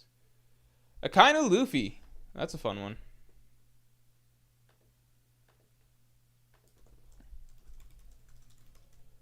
Again, I think Akainu is just one of the hardest to rate. I think it really depends on if you think he got stronger after Marineford or not. Or after the Aokiji fight.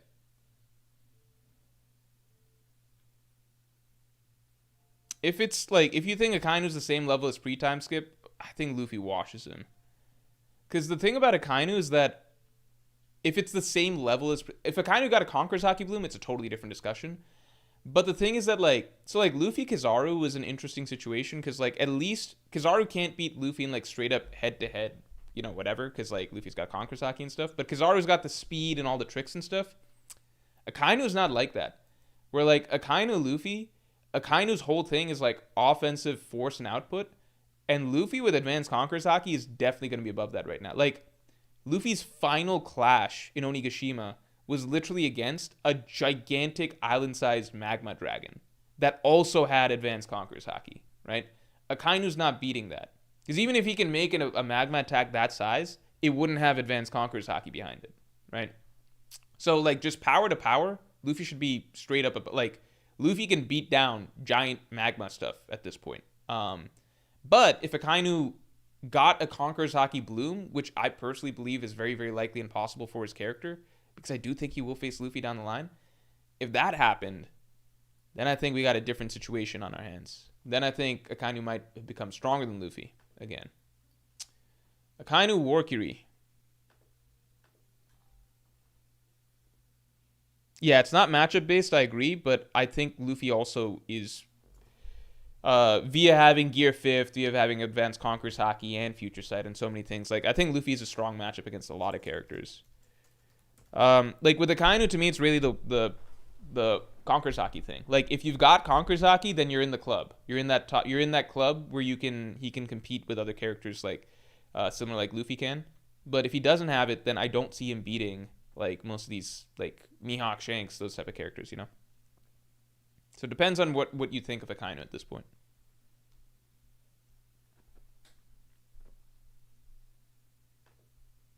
I personally give Akainu the benefit of the doubt that I think he developed it. So that's why I've got him higher in my ratings. But if you don't, like, to be very clear, if you're being very objective, then if you don't think Akainu got a Haki Bloom, then you should be rating him exactly the same as Aokiji. Because there is no gap. There's no room for a gap for other characters to fit in between Akainu and Aokiji. It's as close to exact equals, exact replaceables as you can possibly have. Rayleigh and Workery.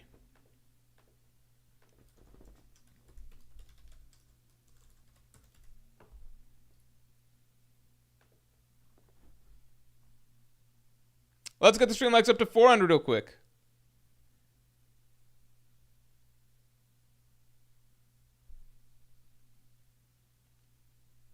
I like seeing some Rayleigh love. Sometimes I doubt how people view Rayleigh in his prime. Scop or Workery?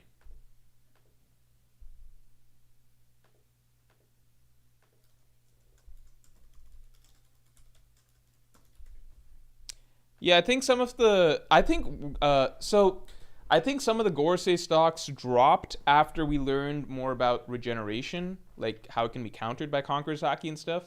I think Workery stocks should still be high because just damaging him is extremely difficult. Like he doesn't need the regeneration. He cannot be damaged by like crazy powerful attacks that were damaging Kaido. That's one, and then two, he has really strong Conqueror's Haki of his own. Like people don't talk about this, but the largest displays of Conqueror's Haki are like Joy Boy's Haki Knot, Shanks, Emu, and Workery. Like now we're getting to a point where like just large displays of Conqueror's Haki are very telling, and Workery's got some crazy big Conqueror's Haki himself. We're gonna go with Scopper here. Shamrock Workery. And Vitron's asking, are Whitebeard and Roger in your eyes equal? I basically think so. Like for me, when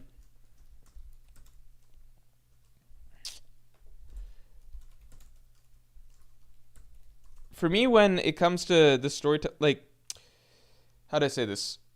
Here's how I view equals, right, in storytelling. If the story says that, if the story if the story says or implies, etc., that they're equals, then I basically treat it as they're equals. If for the purposes of lists, like rankings and stuff like that, it's demanded of me that like, okay, well, you have to pick one that's stronger. Then I think through and try and decide like, okay, who would have the edge if like I had to really think through everything and like if I have to pick one, right? So I kind of default. So does that make sense? So like I default to Whitebeard and Roger equals, and I'm gonna view them as equals. If somebody says you have to rank them on a list, and I'm like, well, can I put them tied? And they said no, you cannot put them tied. Then I'd be like, okay, well, if I have to try to make an argument, I guess that's the way I go with it. It's like if I have to try to make I think of them as equals, but if you're just straight up not allowed to do that, then if I have to try and make an argument for one over the other, then I tend to make the argument for Roger, just because of what Garp said. Garp talking about how like Roger would just turn into like a demon when his crew was threatened or whatever. And it's very little to go off of, but to me that basically implies that like, and he said it in reference to like Ace unlocking his Conqueror's Haki when he was trying to protect Luffy, right? Roger's also been quoted as having like Kaido talking about Roger's Haki and everything. So to me, I think it would be possible that like Roger's absolute best might only come out, like his strongest force of will, his strongest Haki might only come out if his crewmates, if his people he loves are threatened. And that's something that would never have come out in any of his clashes with Whitebeard. So that's my only, that's like if I had to headcanon an argument, it'd be like, well, maybe Roger and Whitebeard, you know, they fight to a tie, but like maybe if Roger had to protect his crew or something, then we would see that like that next level or something come out. But if you just ask me straight up, then I personally think Roger and Whitebeard are equal. It's only for the purposes of like you have to try to come up with an argument for one. Then I find it personally easy. Then I would lean towards like making the argument for Roger. Does that make sense? So in my eyes, they're equal. Simple as that. Like in my eyes, honestly, in my eyes, I could see like a lot of these characters being equal. Like I could see fucking Dragon being equal to Roger or something maybe, or Dragon being equal to Shanks or something, or like Shanks being equal to Akainu post Conqueror's Haki Bloom or something. Like I could see a lot of these characters being equal. It's just like when you're forced to come up with arguments for why one isn't. Shanks Mihawk, obviously classic. It's just when you're forced to like rank, okay, like decide one of them has to be above the other. That's when the arguments really come in. So people are putting Shamrock ahead. Interesting. I don't know. Kizaru and Workiri.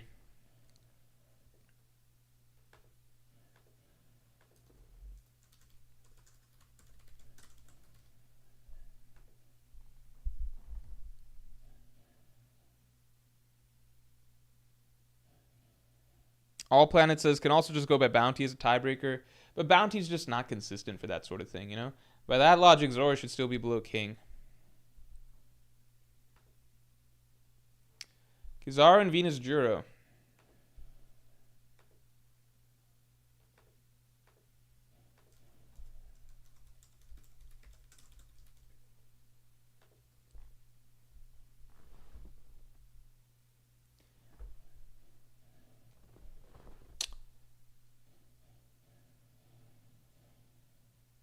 Yeah, if you were to ask me where I kind of scale Kizaru to, I think I'd put him definitely above Jupiter and Saturn, and then, um, yeah, I just know I'd put him above Jupiter and Saturn, and then I'd definitely put him below Workiri, and my feeling is, I think you could make the argument between him, Venus, Juro, and Mars. I think we just know too little at the moment.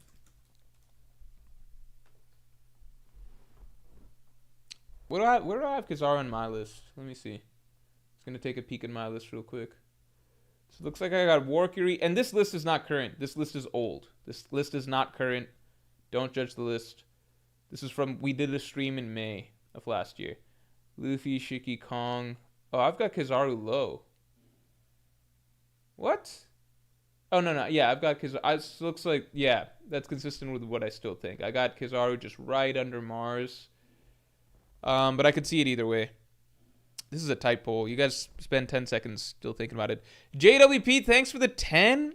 It's Advanced Conquerors everything for a while, but since we saw Gabon, Herald, Rocks use Advanced Conquerors, it's been cemented that you need Advanced Conquerors to be a top tier, hence why Gorosei stocks are down. Sorry, Admiral, still on Akainu agenda, though. Yeah, because Akainu's the one that could have gotten Advanced Conquerors Haki. And I feel like if Akainu gets Conquerors Haki or Advanced Conquerors Haki, it'd be one of the strongest degrees of it in the story. Yeah, but the Conquerors Haki thing has definitely hurt the Gorosei and Admiral's agenda to some degree. It's tricky because the Gorosei at least have Conquerors Haki themselves, so it's not as black and white. But the Admirals generally don't. Looks like we're taking Kong. Marco Cadillo, thanks for the 2. Are you in favor of Loki joining or being an ally? I think Loki will accept joining the crew and then die. That's where I'm at.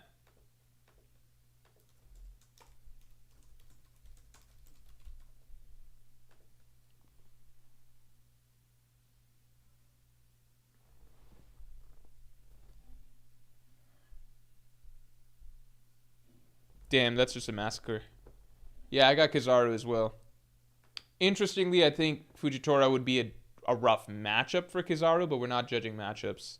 Oh, this is a good one. This is a good one. This is a good one. This is a good one. Father versus son, both in their prime. Prime Garp versus Dragon. Prime Garp versus Dragon. I think there's no wrong answers here.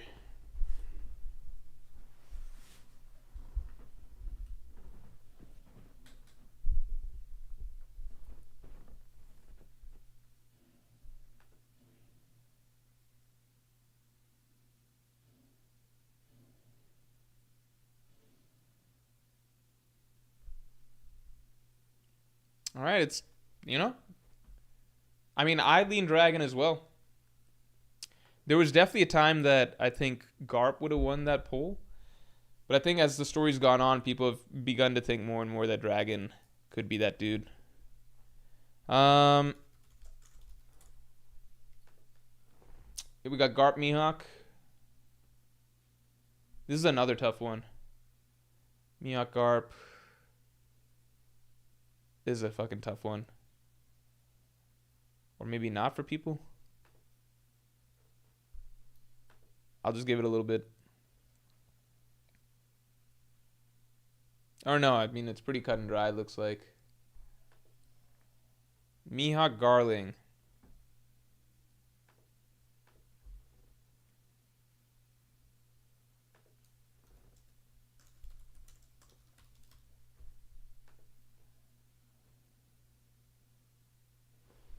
Let's get the stream likes up to 400 real quick.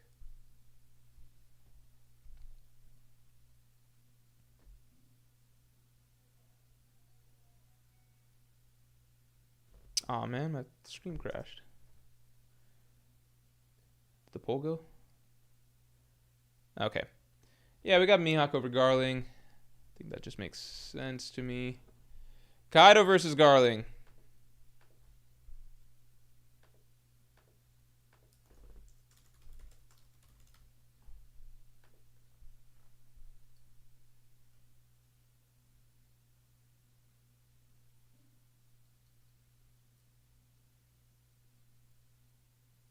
Oh, it's tight. Oh, no, it's not tight. Oh, it is tight. Oh, my God. This is crazy tight. Holy shit. All right, I'll give it 20 seconds. We'll do 20 seconds. This is very tight. Very, very tight.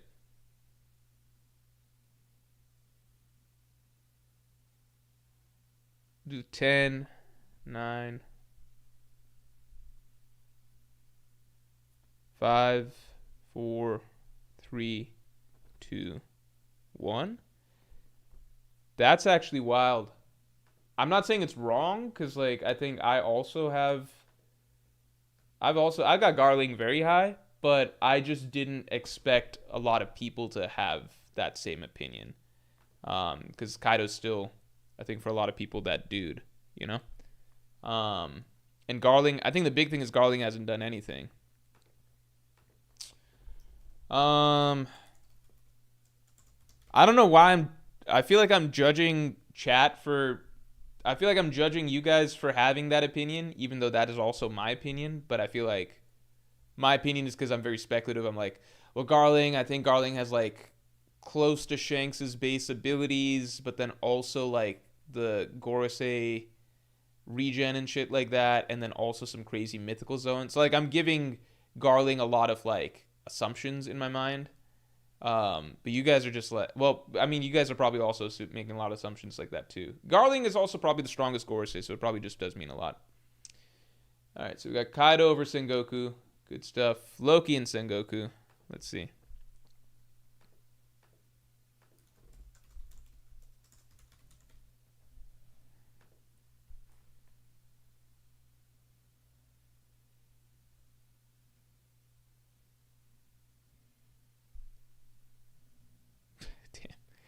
Loki just massacres Sengoku. Herald Sengoku. I'm going to go ahead and assume we got Herald above Sengoku, right? Right? I guess I'll do the poll real quick. Because these are all pretty close ones, I imagine. Or maybe not pretty close. I mean, I got Herald way above Sengoku. Not way above Sengoku. Yeah, Herald just massacred Sengoku. All right. Oden Sengoku. I'm curious about where Oden will end up in. I'm actually genuinely very curious. I think I'm getting the gist of where this top 30 is kind of headed. JWP, thanks for the 2. Garling just reached his prime, lol, endgame villain. Yeah, I think it's partly because Garling is now probably at his strongest. So there's excitement for that. Also, let's get the stream likes up to 400 real quick, because we're almost there. He's not even that old and can't fight. All right, people got Sengoku. Oden and Big Mom.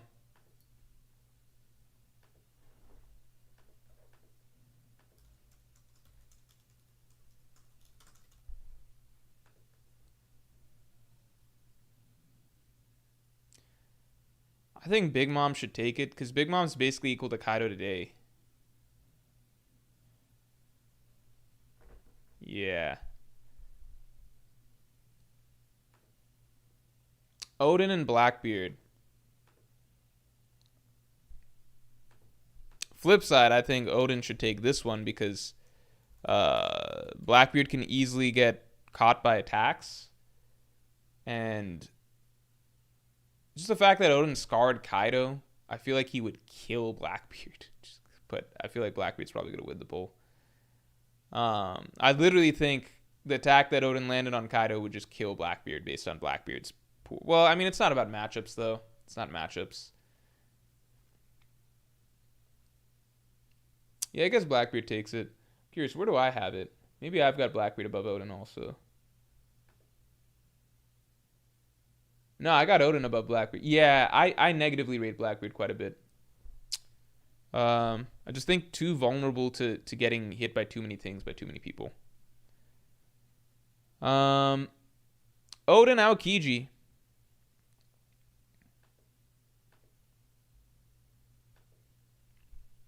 Isis1155 says chat's voting for End-of-Story Blackbeard. Yeah, I just think that like current Blackbeard really doesn't have that much going for him in terms of things that he's done. Like it just doesn't. It's just not a. He doesn't even feel confident in fighting old Rayleigh, which tells me like I don't think he'd feel. I think Prime Odin would beat him.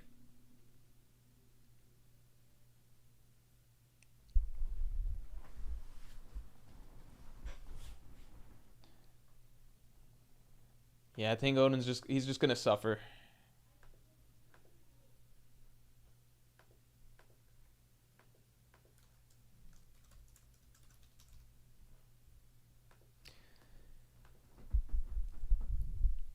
Oh, Faithful, thanks for being a Yonko tier member for 26 months.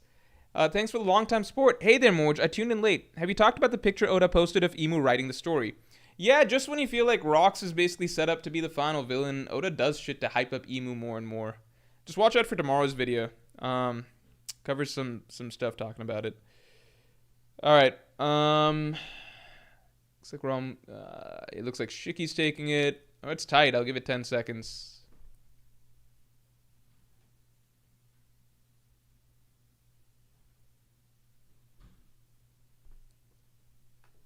Yeah, I think I'd go with Shiki too, but I think that's also because I rate Shiki higher.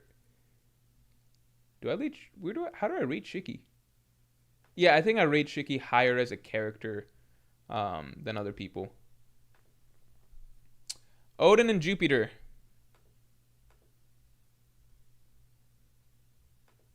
Yeah, we're getting some tight pulls here.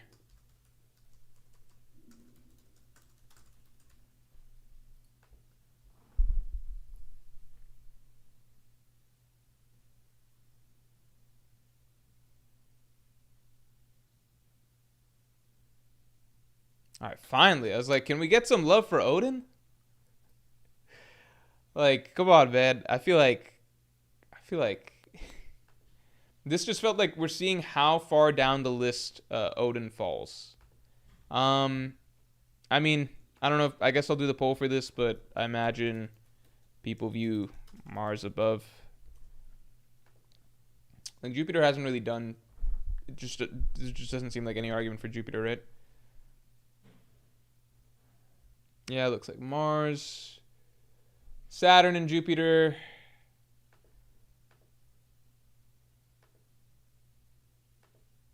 Yeah, Jupiter got cut up by Dorian Brogy, and then the difference would be that Odin also has Conqueror's Haki.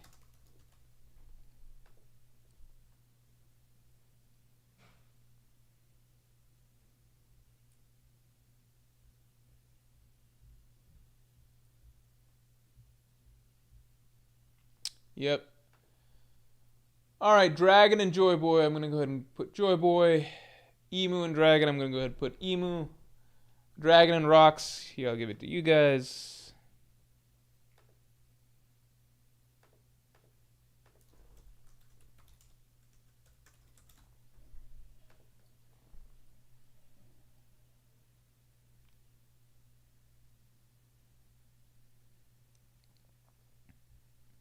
I think now we're at the point we're just going to see probably, like, based on how the rankings have gone so far, I think now we're going to get to see, yeah, I think after this, we're going to see Dragon versus Roger.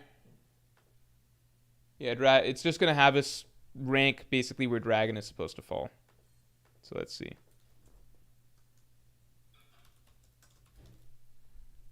just gonna keep having us rank this group. Like, yeah, it's just gonna rank. It's gonna do the same thing as we did with Odin, which is like rank Dragon till he wins.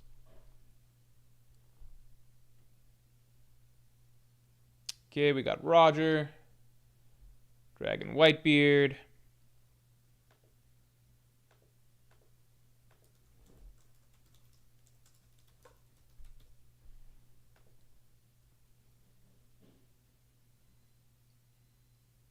It'd be funny if Dragon just legitimately never does anything till the end of the story.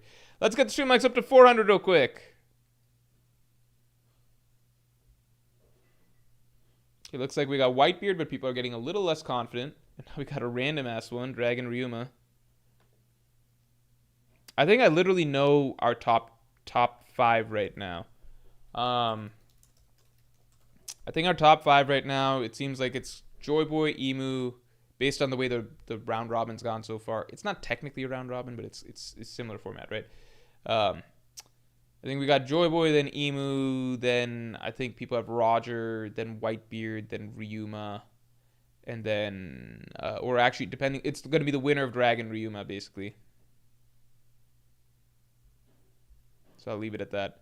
All right, I'll give it 30 seconds for this one.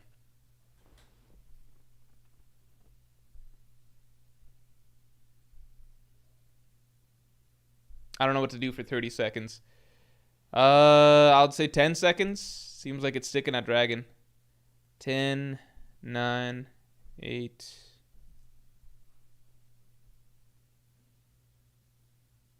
All right, seems like Dragon takes it. All right, so we're done ranking Dragon.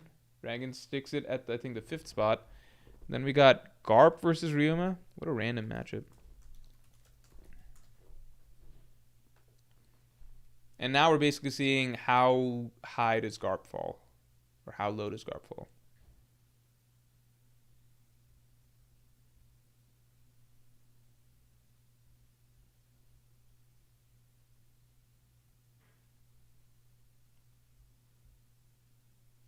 Ryuma's just a fairy tale. Yeah, Ryuma's closer to like a Davy Jones type figure at this point than anything. All right, so interesting. People are pretty confident about Garp over Ryuma. It's just, you know what's really funny? It's like you can see how there's a certain psychology when you see certain characters stacked up against each other. It's like who should rank higher. Sometimes it's just like, oh, obviously this character should be way higher than this character. Like, it's just the A to B to C is not always consistent. So, for example, people voted Dragon over Garp. And I think that was like a 60-40 split. And then Dragon Ryuma was like neck and neck, like very close. It's like, which one's stronger? We don't know. But then for some reason, people are then very confident in Garp over Ryuma. Like, this is more of like a 60-40 split again. So it's kind of like people themselves, like there's not, obviously it's a large collective of people voting. So it's not like a single person, but you can just see that like there's definitely, like everyone's not thinking about every single character, how they stack in a list to every other character. Sometimes it's just a feel thing. Like you see two characters side by side. It's like, this character should just be higher. But then that might not be consistent with how you view things if you do that same combination of characters, but like in two different sort of comparisons, if that makes sense. So we got Garp. Anuj Agrawal, always good to see you, man. Thanks for being a Yonko tier member for 34 months. Ryuma fought plumbers and part-time swordsmen, and he almost beat Dragon. Not built for this era of ball. The game has evolved too much. I do think that the current era, like post rocks and everything, is like the strongest era that has existed on the seas since Joy Boy's time, and that's why the world government's finally been having such a difficulty dealing with it all.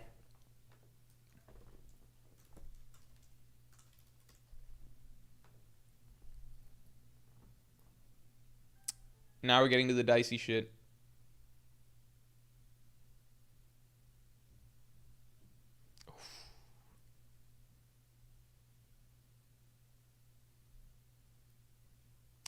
Yeah, I'll give it 15 seconds.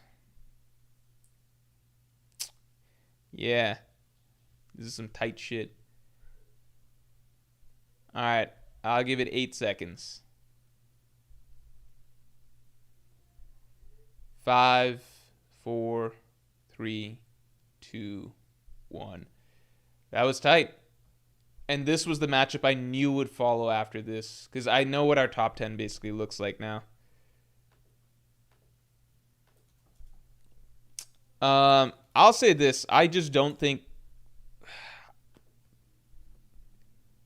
Ryuma is clearly like just way, way, way bigger of a deal as a swordsman. That not way bigger of a deal, but clearly a bigger deal as a swordsman. Like, it sounds like Ryuma is just like the Joy Boy equivalent of swordsman, basically.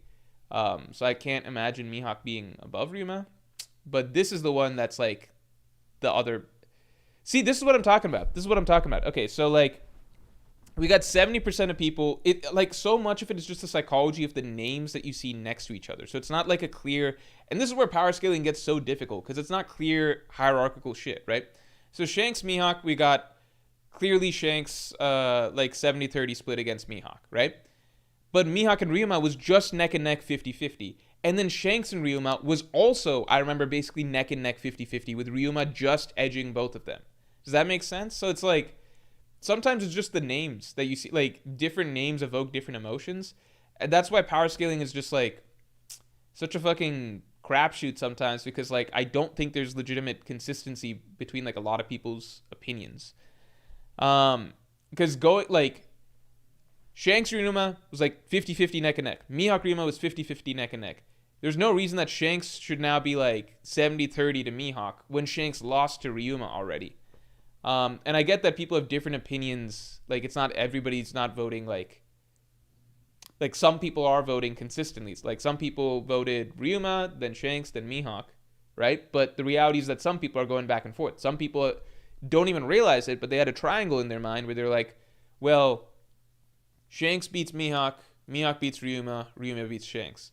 Shanks beats Mihawk, Mihawk beats Ryuma, Ryuma beats Shanks. Like, some people had that triangle in their mind, which is not consistent, but like that's just the way it is. Anyway, this is what it is. Mihawk Luffy. This will get controversial. JWP, thanks for the 5, man. Give me a second. I reluctantly think Mihawk greater than Shanks, but Mihawk feats are so ass that I take solace in the fact that I've ever seen a Mihawk Shanks poll where Mihawk won.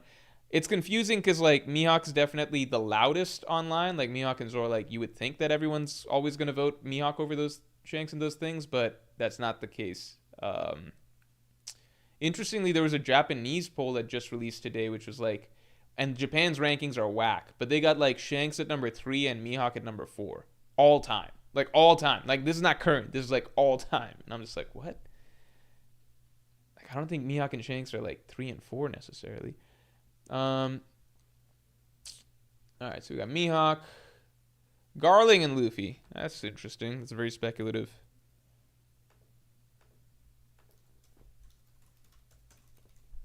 I personally got Garling. I think Garling would be ahead of Luffy right now. I think. Just based on Luffy, Warcury. That's how I got it. Not saying Luffy can't beat Warcury. I'm just thinking that, like, based on the struggle between Luffy and Warcury, I don't know. But Garling, I don't know. It's Luffy. I think there's a solid argument. I don't think there's any wrong answer.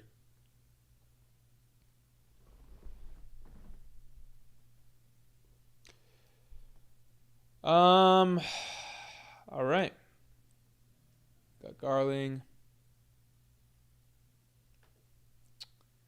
Luffy Kaido.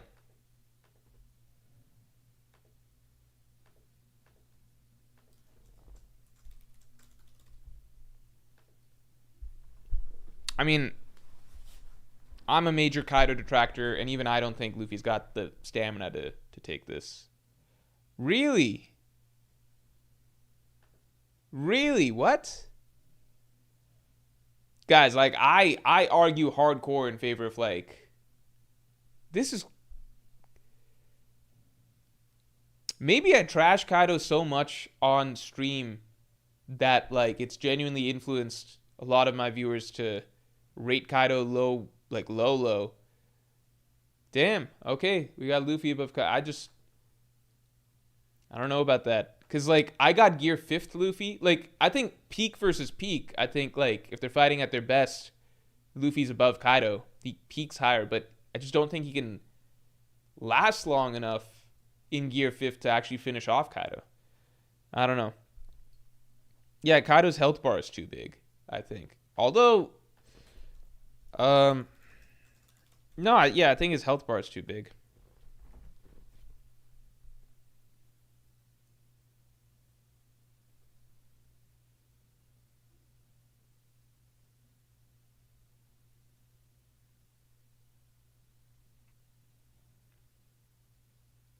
Yeah, so looks like we're going with Kaido with this. That feels consistent for me. Loki Akainu.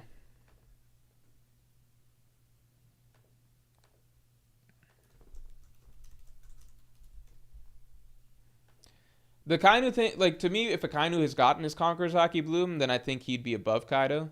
But if he's at pre-time skip level, he's below Kaido. For me, Akainu is just too speculative. Too many assumptions for me for Akainu. I actually rate him very high on my list, but that's because I choose to go ahead and make the assumption that he's gotten the Conqueror's Haki Bloom. I don't, like, that's up to you guys whether or not he's gotten it or not. Like, to be very clear, if Akainu is just Marine Forward level, Loki definitely beats him. Because that's like asking Loki versus Aokiji. But again, if you got stocks in Akainu having a bloom, then it could be very different. This is very tight. I'll give it 15 seconds.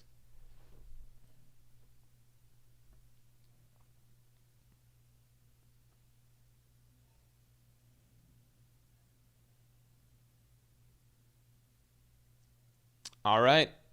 10, 5, 4, 3, 2, 1. We're going to Akainu. Loki Rayleigh. Loki versus Prime Rayleigh.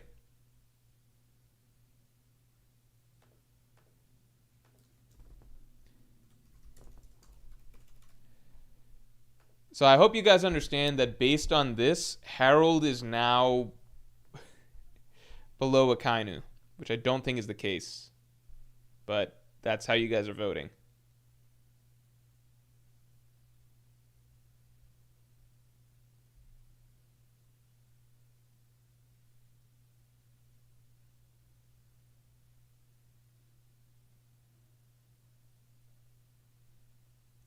All right. 10 seconds.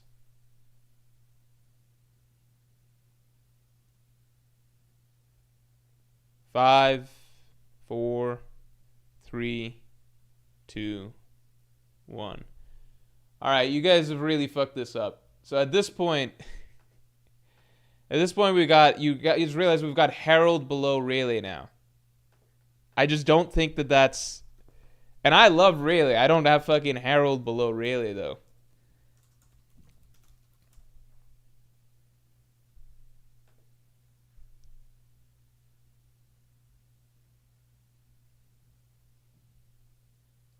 Yeah, you guys have Akainu over.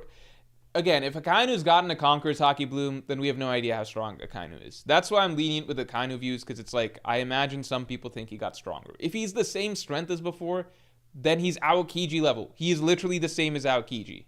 And Harold is not weaker than Aokiji. I don't think Loki is weaker than Aokiji. Okay, so now people are saying Loki over Scopper. Okay, how about Harold Scopper?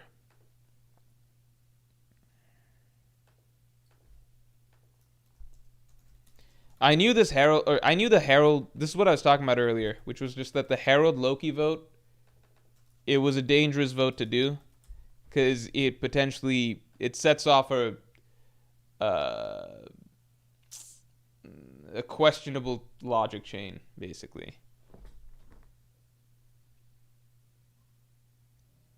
See, this is the problem. People voted Loki over Herald, like, clearly. But now Harold destroys Scopper, whereas Loki was like 60-40 or 70-30 with Scopper. You see what I'm saying? Like, people do overall have a much higher opinion. If you put Harold versus like so many different names, I feel like Harold would win against a lot of them. But because we have Loki Harold and people remember, well, Loki beat Harold according to the story, they have Loki above Harold. And that's fine if you believe that Loki can beat Harold at full strength. But then you need to also vote Loki the way you would vote Harold. Does that make sense? Like, When you're voting Loki versus Rayleigh, don't just think of Loki like the dude that was tied up and is eating meat with Luffy or whatever. Think of basically Prime Herald, but stronger versus Rayleigh. That's what you like. You need to be. This is why I hate power. This is why only I can be trusted to do the top 30s, and why viewers, their opinions, it's so flawed because it doesn't consider the whole picture. It doesn't consider. It is just evidence. It doesn't consider the whole picture. People forget things. That's why so many times when people are ranking Big Mom, they're just like, they remember the worst moments of Big Mom, like when she got rolled off the island. They don't remember that she went toe to toe. She stalemated with Kaido. So you're supposed to view Big Mom as essentially equal to Kaido. They view her as basically like this bum because like some funny moments and shit happened to her. Like, you need consistency. Anytime you saw Loki in a poll, you're supposed to remember, we think Loki's above Herald, therefore we're supposed to be able to swap Herald in for every one of these statements that we're making. Herald Akainu, like, it's not just Loki Akainu, it's Herald Akainu. It's not just Loki Rayleigh, it's Herald Rayleigh. It's not just Loki Gaban, it's Herald Gaban, right? You're supposed to be able to keep in mind the hierarchy that you're making in your head. It's not just all chaos. Anyway. Continuing on. Sengoku Scopper. You guys are really fucked this list. The list is gonna look like a fucking idiotic list by the time it's all done. But I wash my hands of it. Because this is on you guys. This is not on me.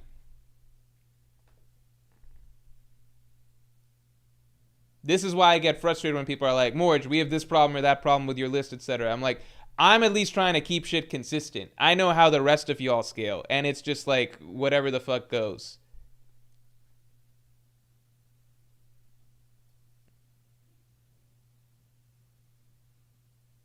All right, we got Sengoku here. Big Mom Scopper.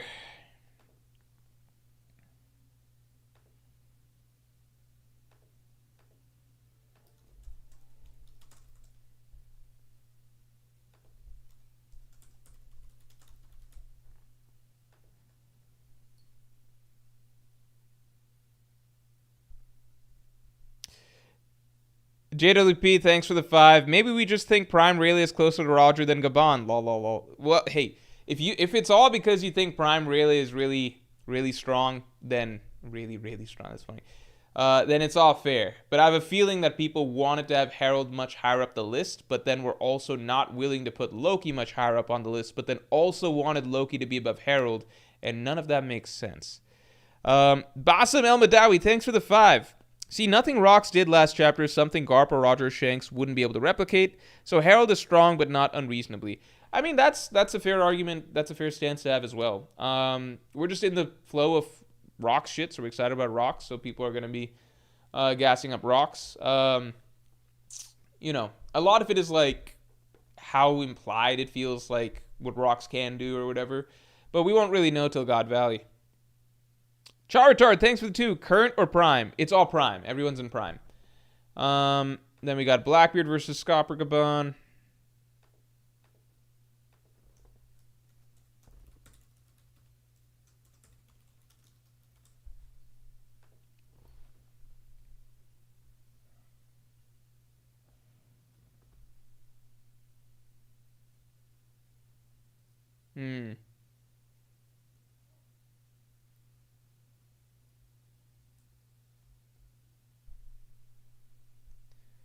It's always Prime, guys. Why would we be ranking old people in an all-time ranking? Yeah, all-time should imply Prime. But I also pinned the comment that says everyone's in their Prime. All right, I'll give it 10 seconds.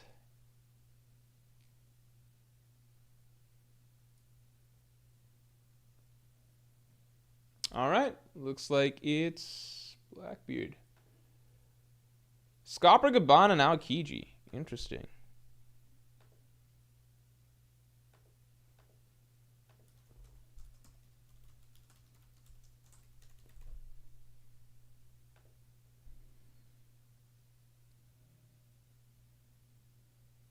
I think I would have taken Scopper over Blackbeard.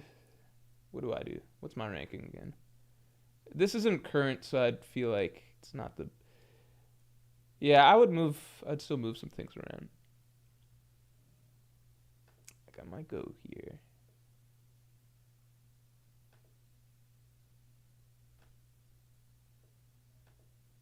I think I was very excited about Garling at that point in time. I'm going to go ahead and put Mihawk here. I'll do some more adjusting soon. Scopper Gaban, 65%. Aokiji and Shamrock. Wait, Turnus says you did this more to you and your agendas. I probably did influence all this to some degree. All right.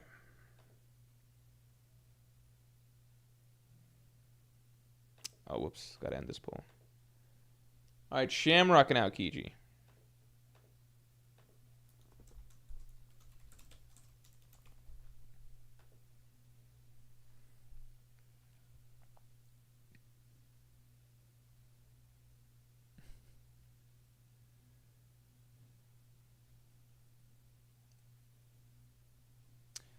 Yeah, I lean Shamrock too.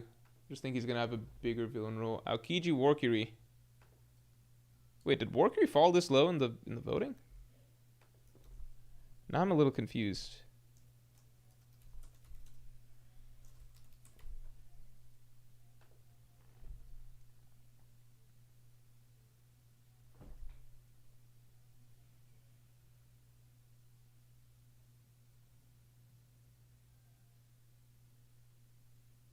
Okay.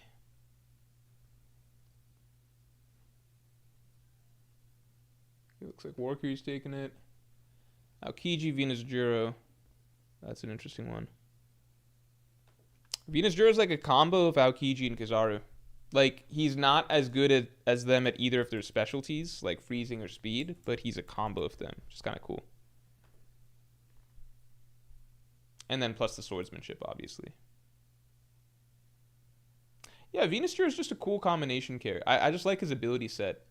It's like a little bit of Mihawk, a little bit of Aokiji, a little bit of Kizaru. Probably mostly swordsmanship, but you know what I mean. Kiji Kong. Curious about that. Because in this case, Aokiji could have been Fleet Admiral as well. And that was kind of the thing I was pushing for Kong that I kind of had going for him.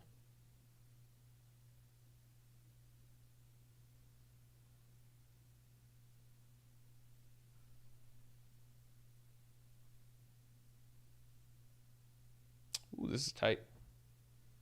We're almost at the finish line, y'all. I'm very curious to see what the final version of the list looks like. All right, we'll do 10 seconds. In the meantime, I'll do some little ranking over here. Garling, yeah, I think Akainu got a boost. Sengoku, but really here. Yeah, I'm really guessing with Shamrock. I don't know if Shamrock's supposed to be here or not. Really guessing with Shamrock. Kaido, Big Mom, Warkiri, Luffy, Shiki, Kong. I feel comfortable with this list I got right here so far. Okay, what are we saying here? Aokiji, we got Aokiji over Kong. And Kong, Shiki. Kong has desk hockey. Hey, come on, we know what. We know you just because you get put behind a desk doesn't mean you can't fight. Ask a Kaido. Shiki and Kong. Odin and Scopper. I almost want to put these guys over Aokiji now, but I'll leave him. Odin, Scopper.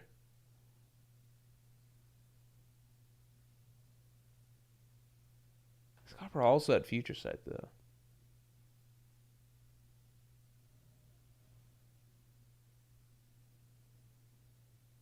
I think Scopper I should have higher. I think maybe Odin I should have higher, too.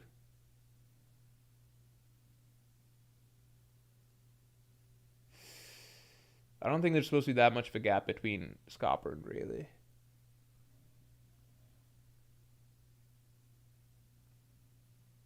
I don't want to go through this whole list.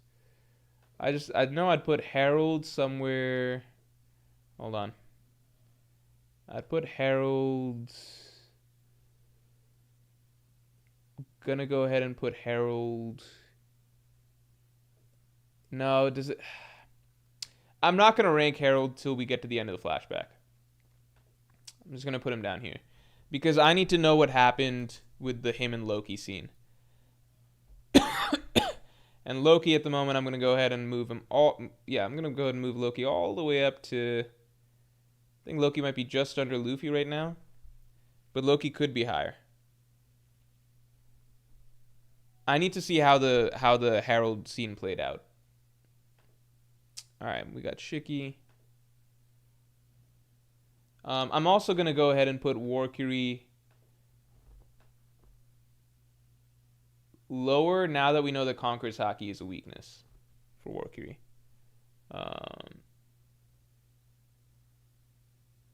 Yeah, this feels better. I don't feel there's more changes I'd make to that list, but those are so they're that's not like I need a little time to think about it. That's just off the cuff some changes I'd make. All right, Odin and Kong.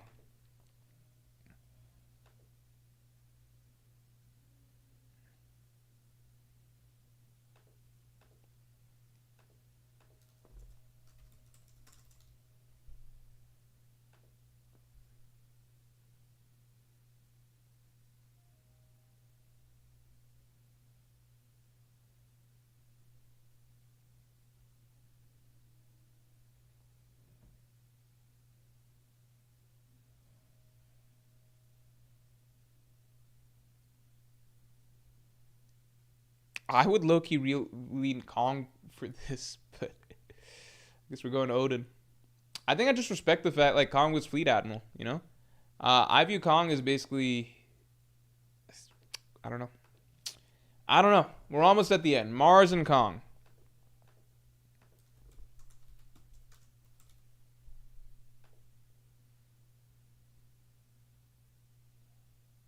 Charlie D. Joe says, where was Kong during Rock's attack on Holy Land?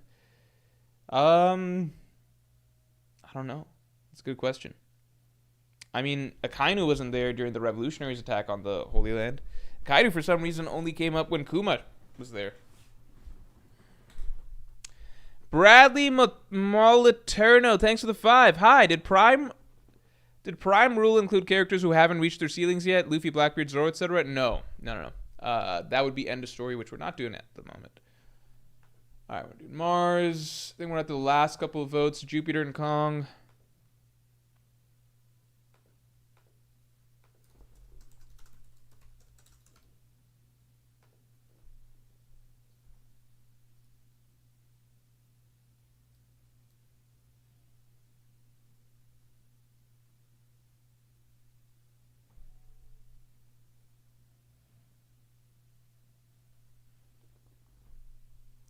Okay, we're going Jupiter. Well, I'll give it 5 seconds. Damn, you guys got Kong below Jupiter? You didn't think Kong could fuck up Jupiter? Dory and Brogy were low-key doing pretty good against Jupiter.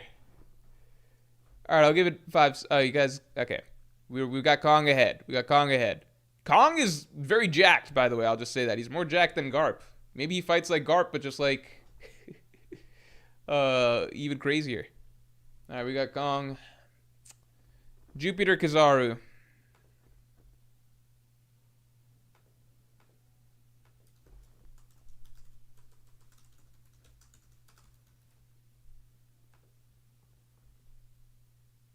JWP, thanks for the 5. Sengoku gonna be like 10 spots ahead of Kong. Lol. The thing is that like the gap. So like even if a character is like a bunch of spots ahead, because I was just thinking I got really like 10 spots ahead of Gabon. Which I might, if I go back through the list, now that we've seen more of Gabon's feats, I might change that. But at the same time, like, at the One Piece top level, things are so tight. Like, just looking at the top 10, right?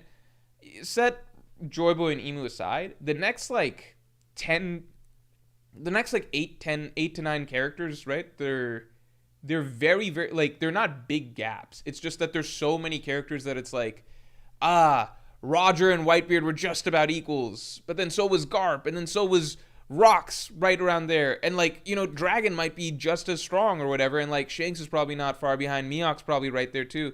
Like maybe ahead of Shanks, right? Like there's just so many characters that are so strong that it's like the gaps aren't that big. So like if a character's like 5 or 10 spots back from another character, that doesn't necessarily mean that they're like not really fucking close, you know? Like the gaps are just really, really. There's just so many strong characters in One Piece, you know, and so many characters that could be interchangeable.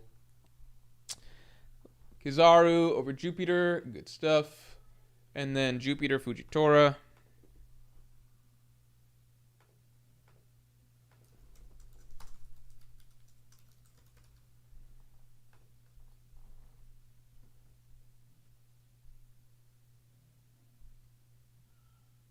2 to 12 is so vague. Yeah, like really 3 to 12 is really vague. And especially like with characters like, I don't know, like Luffy's tough to rank right now. Akainu, we don't really know what his situation is. It's just really fucking hard. And then characters from the past who we have very little knowledge of, like Rayleigh, Gaban. Characters who we never really got proper scaling for, like Odin. Shiki's a mystery right now. We got Fujitora over Jupiter. Yeah, I would lean that. Okay. All right. Here we go, everybody. All right. Here we go. Here is the list as prepared by the people of chat. Finally. Woo. Okay. So it's not exactly a top 30. It's going to be a little bit more than that. But that's okay. All right? So number 1, we got Joy Boy. Number 2, we got Emu. Nothing wrong here. Rocks. Great pick for number 3. Roger. Loving it. Whitebeard. Yep, all stuff that makes sense. I feel like this is a lot of people would have this as like their top 5, gun to their head if they're asked in One Piece. Maybe a few spots would be switched around, like maybe you reshuffle 3 to 5, but a lot of people would have this. Dragon, yeah, Garp, Ryuma. I think these are characters that are like a little bit more vague. Like maybe they even rank higher, but at the moment they're vague how we really view them. These characters also fall, I'd say this whole group of characters falls in. Honestly, this whole fucking group of characters. 6 through 11. You know what this is? So the division here, like, we know these are the top 2, kind of. Or, like, it's pretty heavily implied. And then these 3, at one point or another, have been posed as basically the strongest pirate ever. And then we get to this group, which is basically, like, all characters that could be really fucking strong. We just need a bit more confirmation of how we're supposed to view them, if that makes sense.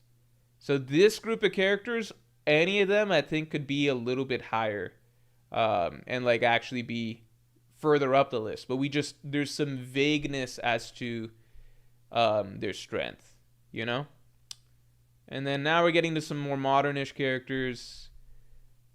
I should stop. Let me stop giving so much commentary. Let's just look through. I like this stuff. I think this stuff is all fair. You can interchange a lot of stuff. Ryuma, our fucking fairy tale character, but we got him here. I almost prefer putting Ryuma like way up high, like number 3, because it just gets him out of the picture from the rest of the stuff. Because it's like modern day, and then fucking random ass like Musashi myth type character from 5,000 years ago or whatever. We don't know much about him.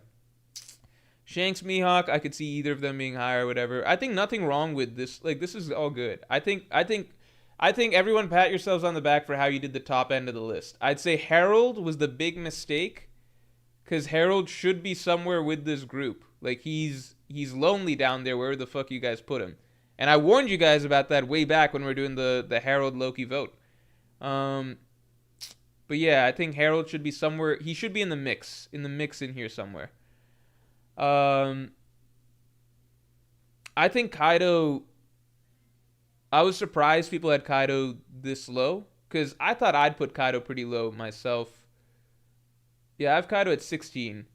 But I was surprised that people had him as low as 13. I thought Kaido would be above Luffy at the very least, and I didn't think people would put Garling above him. But I still think this stuff makes sense.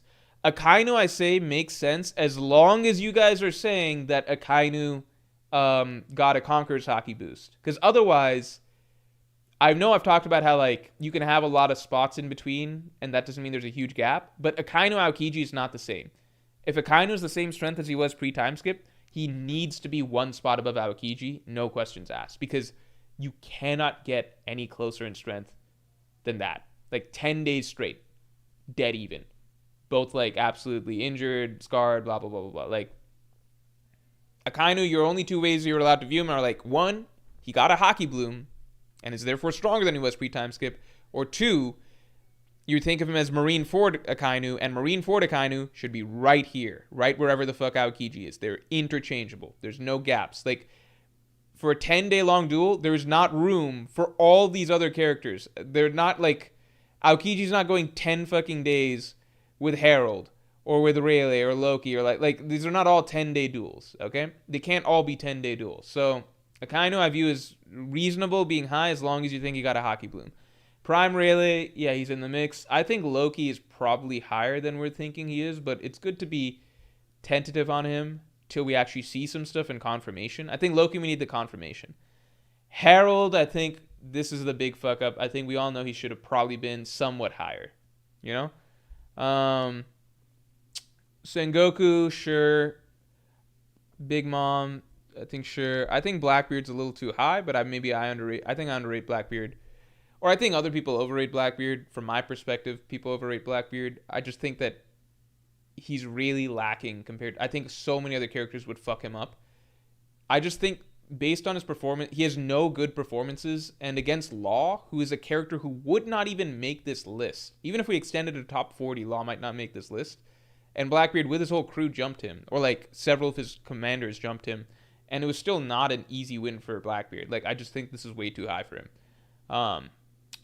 Like, Blackbeard's previous best feat before that was beating Marco. And Marco's cool and all, but he wouldn't make this list either, you know? So I think people rate Blackbeard based on what they expect of him as a villain and not where he is currently. I think currently in strength, Blackbeard is not as strong as, like, people think. Scopper, sure. Shamrock, speculation, sure. Shamrock above Warcury is an interesting choice. I could see it, though, if you believe that they fall in the same category, like God's Knight's Gorosei. If you believe, like, the strongest God's Knight at this point, I think it's the Shanks tie-in that makes people rate Shamrock so high. I could see it. I think Shamrock, I'd probably have higher than Warcury as well. Yeah, then we just get to, this is kind of like, now we're getting to the Gorosei and Admirals type group, right? Yeah. With Warcury, Venus Juro, Aokiji. I think this is a nice mix. Like, I don't have strong opinions on any of this shit. They're all kind of mixed together. And then we get to the weaker, like the lower end of the Gorosei and the Admirals. So, interestingly, if we're to look at our list real quick, I think this territory feels like ancient era tippy top tier shit, right? This territory to me, and it's not like in perfect order or whatever, but this territory kind of feels like, some people might tighten it. Some people might only say like this or like this. But this kind of feels like characters that people feel are like, these are characters people definitely feel are like Pirate King level, right?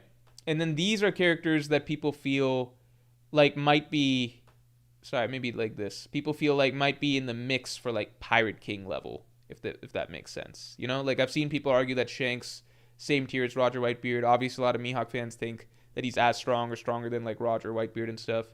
Garp, like, was supposed to be like comparable to Roger Whitebeard. Dragon, Big Mystery. So like these guys are confirmed like Pirate King level pirates, and then these are all guys that have the argument for it, right? I think from here on we get to, as we go down, you get to territory that's more like, this would at least be Yonko level, right? Like, these type of characters, you know? Stretching down to Big Mom. And then we get to, like, kind of slipping out of Yonko level, like, kind of vague. We don't know the details exactly. Then we're getting, like, Gorosei and Admirals. So I see the gradation. And obviously a lot of characters can be moved around, and there's not hard-cut tiers because it's just people voting, right? But I think it's an interesting gradation. Okay, I think it's a solid list overall. I think it's actually, I don't think there's anything that egregious. I think Harold is the only one that definitely should be significantly higher, I think Blackbeard is a bit too high. I think Big Mom might be low, but she might be fine. There's a couple things that I think are a little bit questionable. But I think it's actually a very solid list. Let me just catch up the last things. Basim Al-Badawi, thanks for the 2. Did Shanks and Mihawk coming up yet? I want to laugh. It did. like as many lists do. You've got them one spot away from each other. Sampath Sakesh Revolpati, thanks a lot. And thanks for being a Yonko tier member for 32 months, man. Holy shit. Yo, Morge, long time. Last chapter was hype. Yeah, last chapter was insane. Can't wait for 11:50. Like, this flashback is just the nuts. My man Rocks just flexed across the Grand Line. Cool to see Davy backfights and Davy Jones being referenced. Yeah. I don't know what the biggest reveal of these chapters are. Davy Jones might be the big reveal in the long run because Oda's making a huge deal out of that. Kravitz, thanks a lot for the 20. Dragon at 6th. Y'all are going to be disappointed. People keep thinking Dragon is Shanks. I think it's possible that we might end up being disappointed with Dragon just because, like, he's been losing. It's complicated because, like, we've been seeing him more frequently and he's been losing aura every time we see him just because he never seems like he has his shit together. But at the same time, the fact that it's, like, it's complicated because, like, his aura is going down in a sense, but, like, the potential, like the fact that Oda's holding him back more than any other character. Like, we fucking saw Rocks fight before Dragon. Like, Rocks. The fact that Dragon is the character that Oda's clearly most committed to holding back, like, Rocks and Imu have fucking fought, right? Over a long period of time. That just makes it seem like, okay, if he's doing some... Either Oda has to be doing something crazy big with the character, or Oda just fumbled the character, basically, right? So, I think people are choosing to pick the route that, like, Oda's really choosing to hold Dragon back an obscene amount more than any other character for some reason, therefore he's going to rank high. And so people are starting to give credit to, like, okay, world's worst criminal, maybe that is really, really going to be a big-ass deal. Maybe that's why Oda's just holding him. It is to deliver on the build-up. But I agree Dragon could be a bit of a flop. Like, put it this way, if Dragon is, at the end of the day, just Admiral level, it will be a major disappointment to people. If at the end of the day Dragon is like Yonko level but like weaker than Shanks, Kaido, Big Mom, it will be a disappointment to people.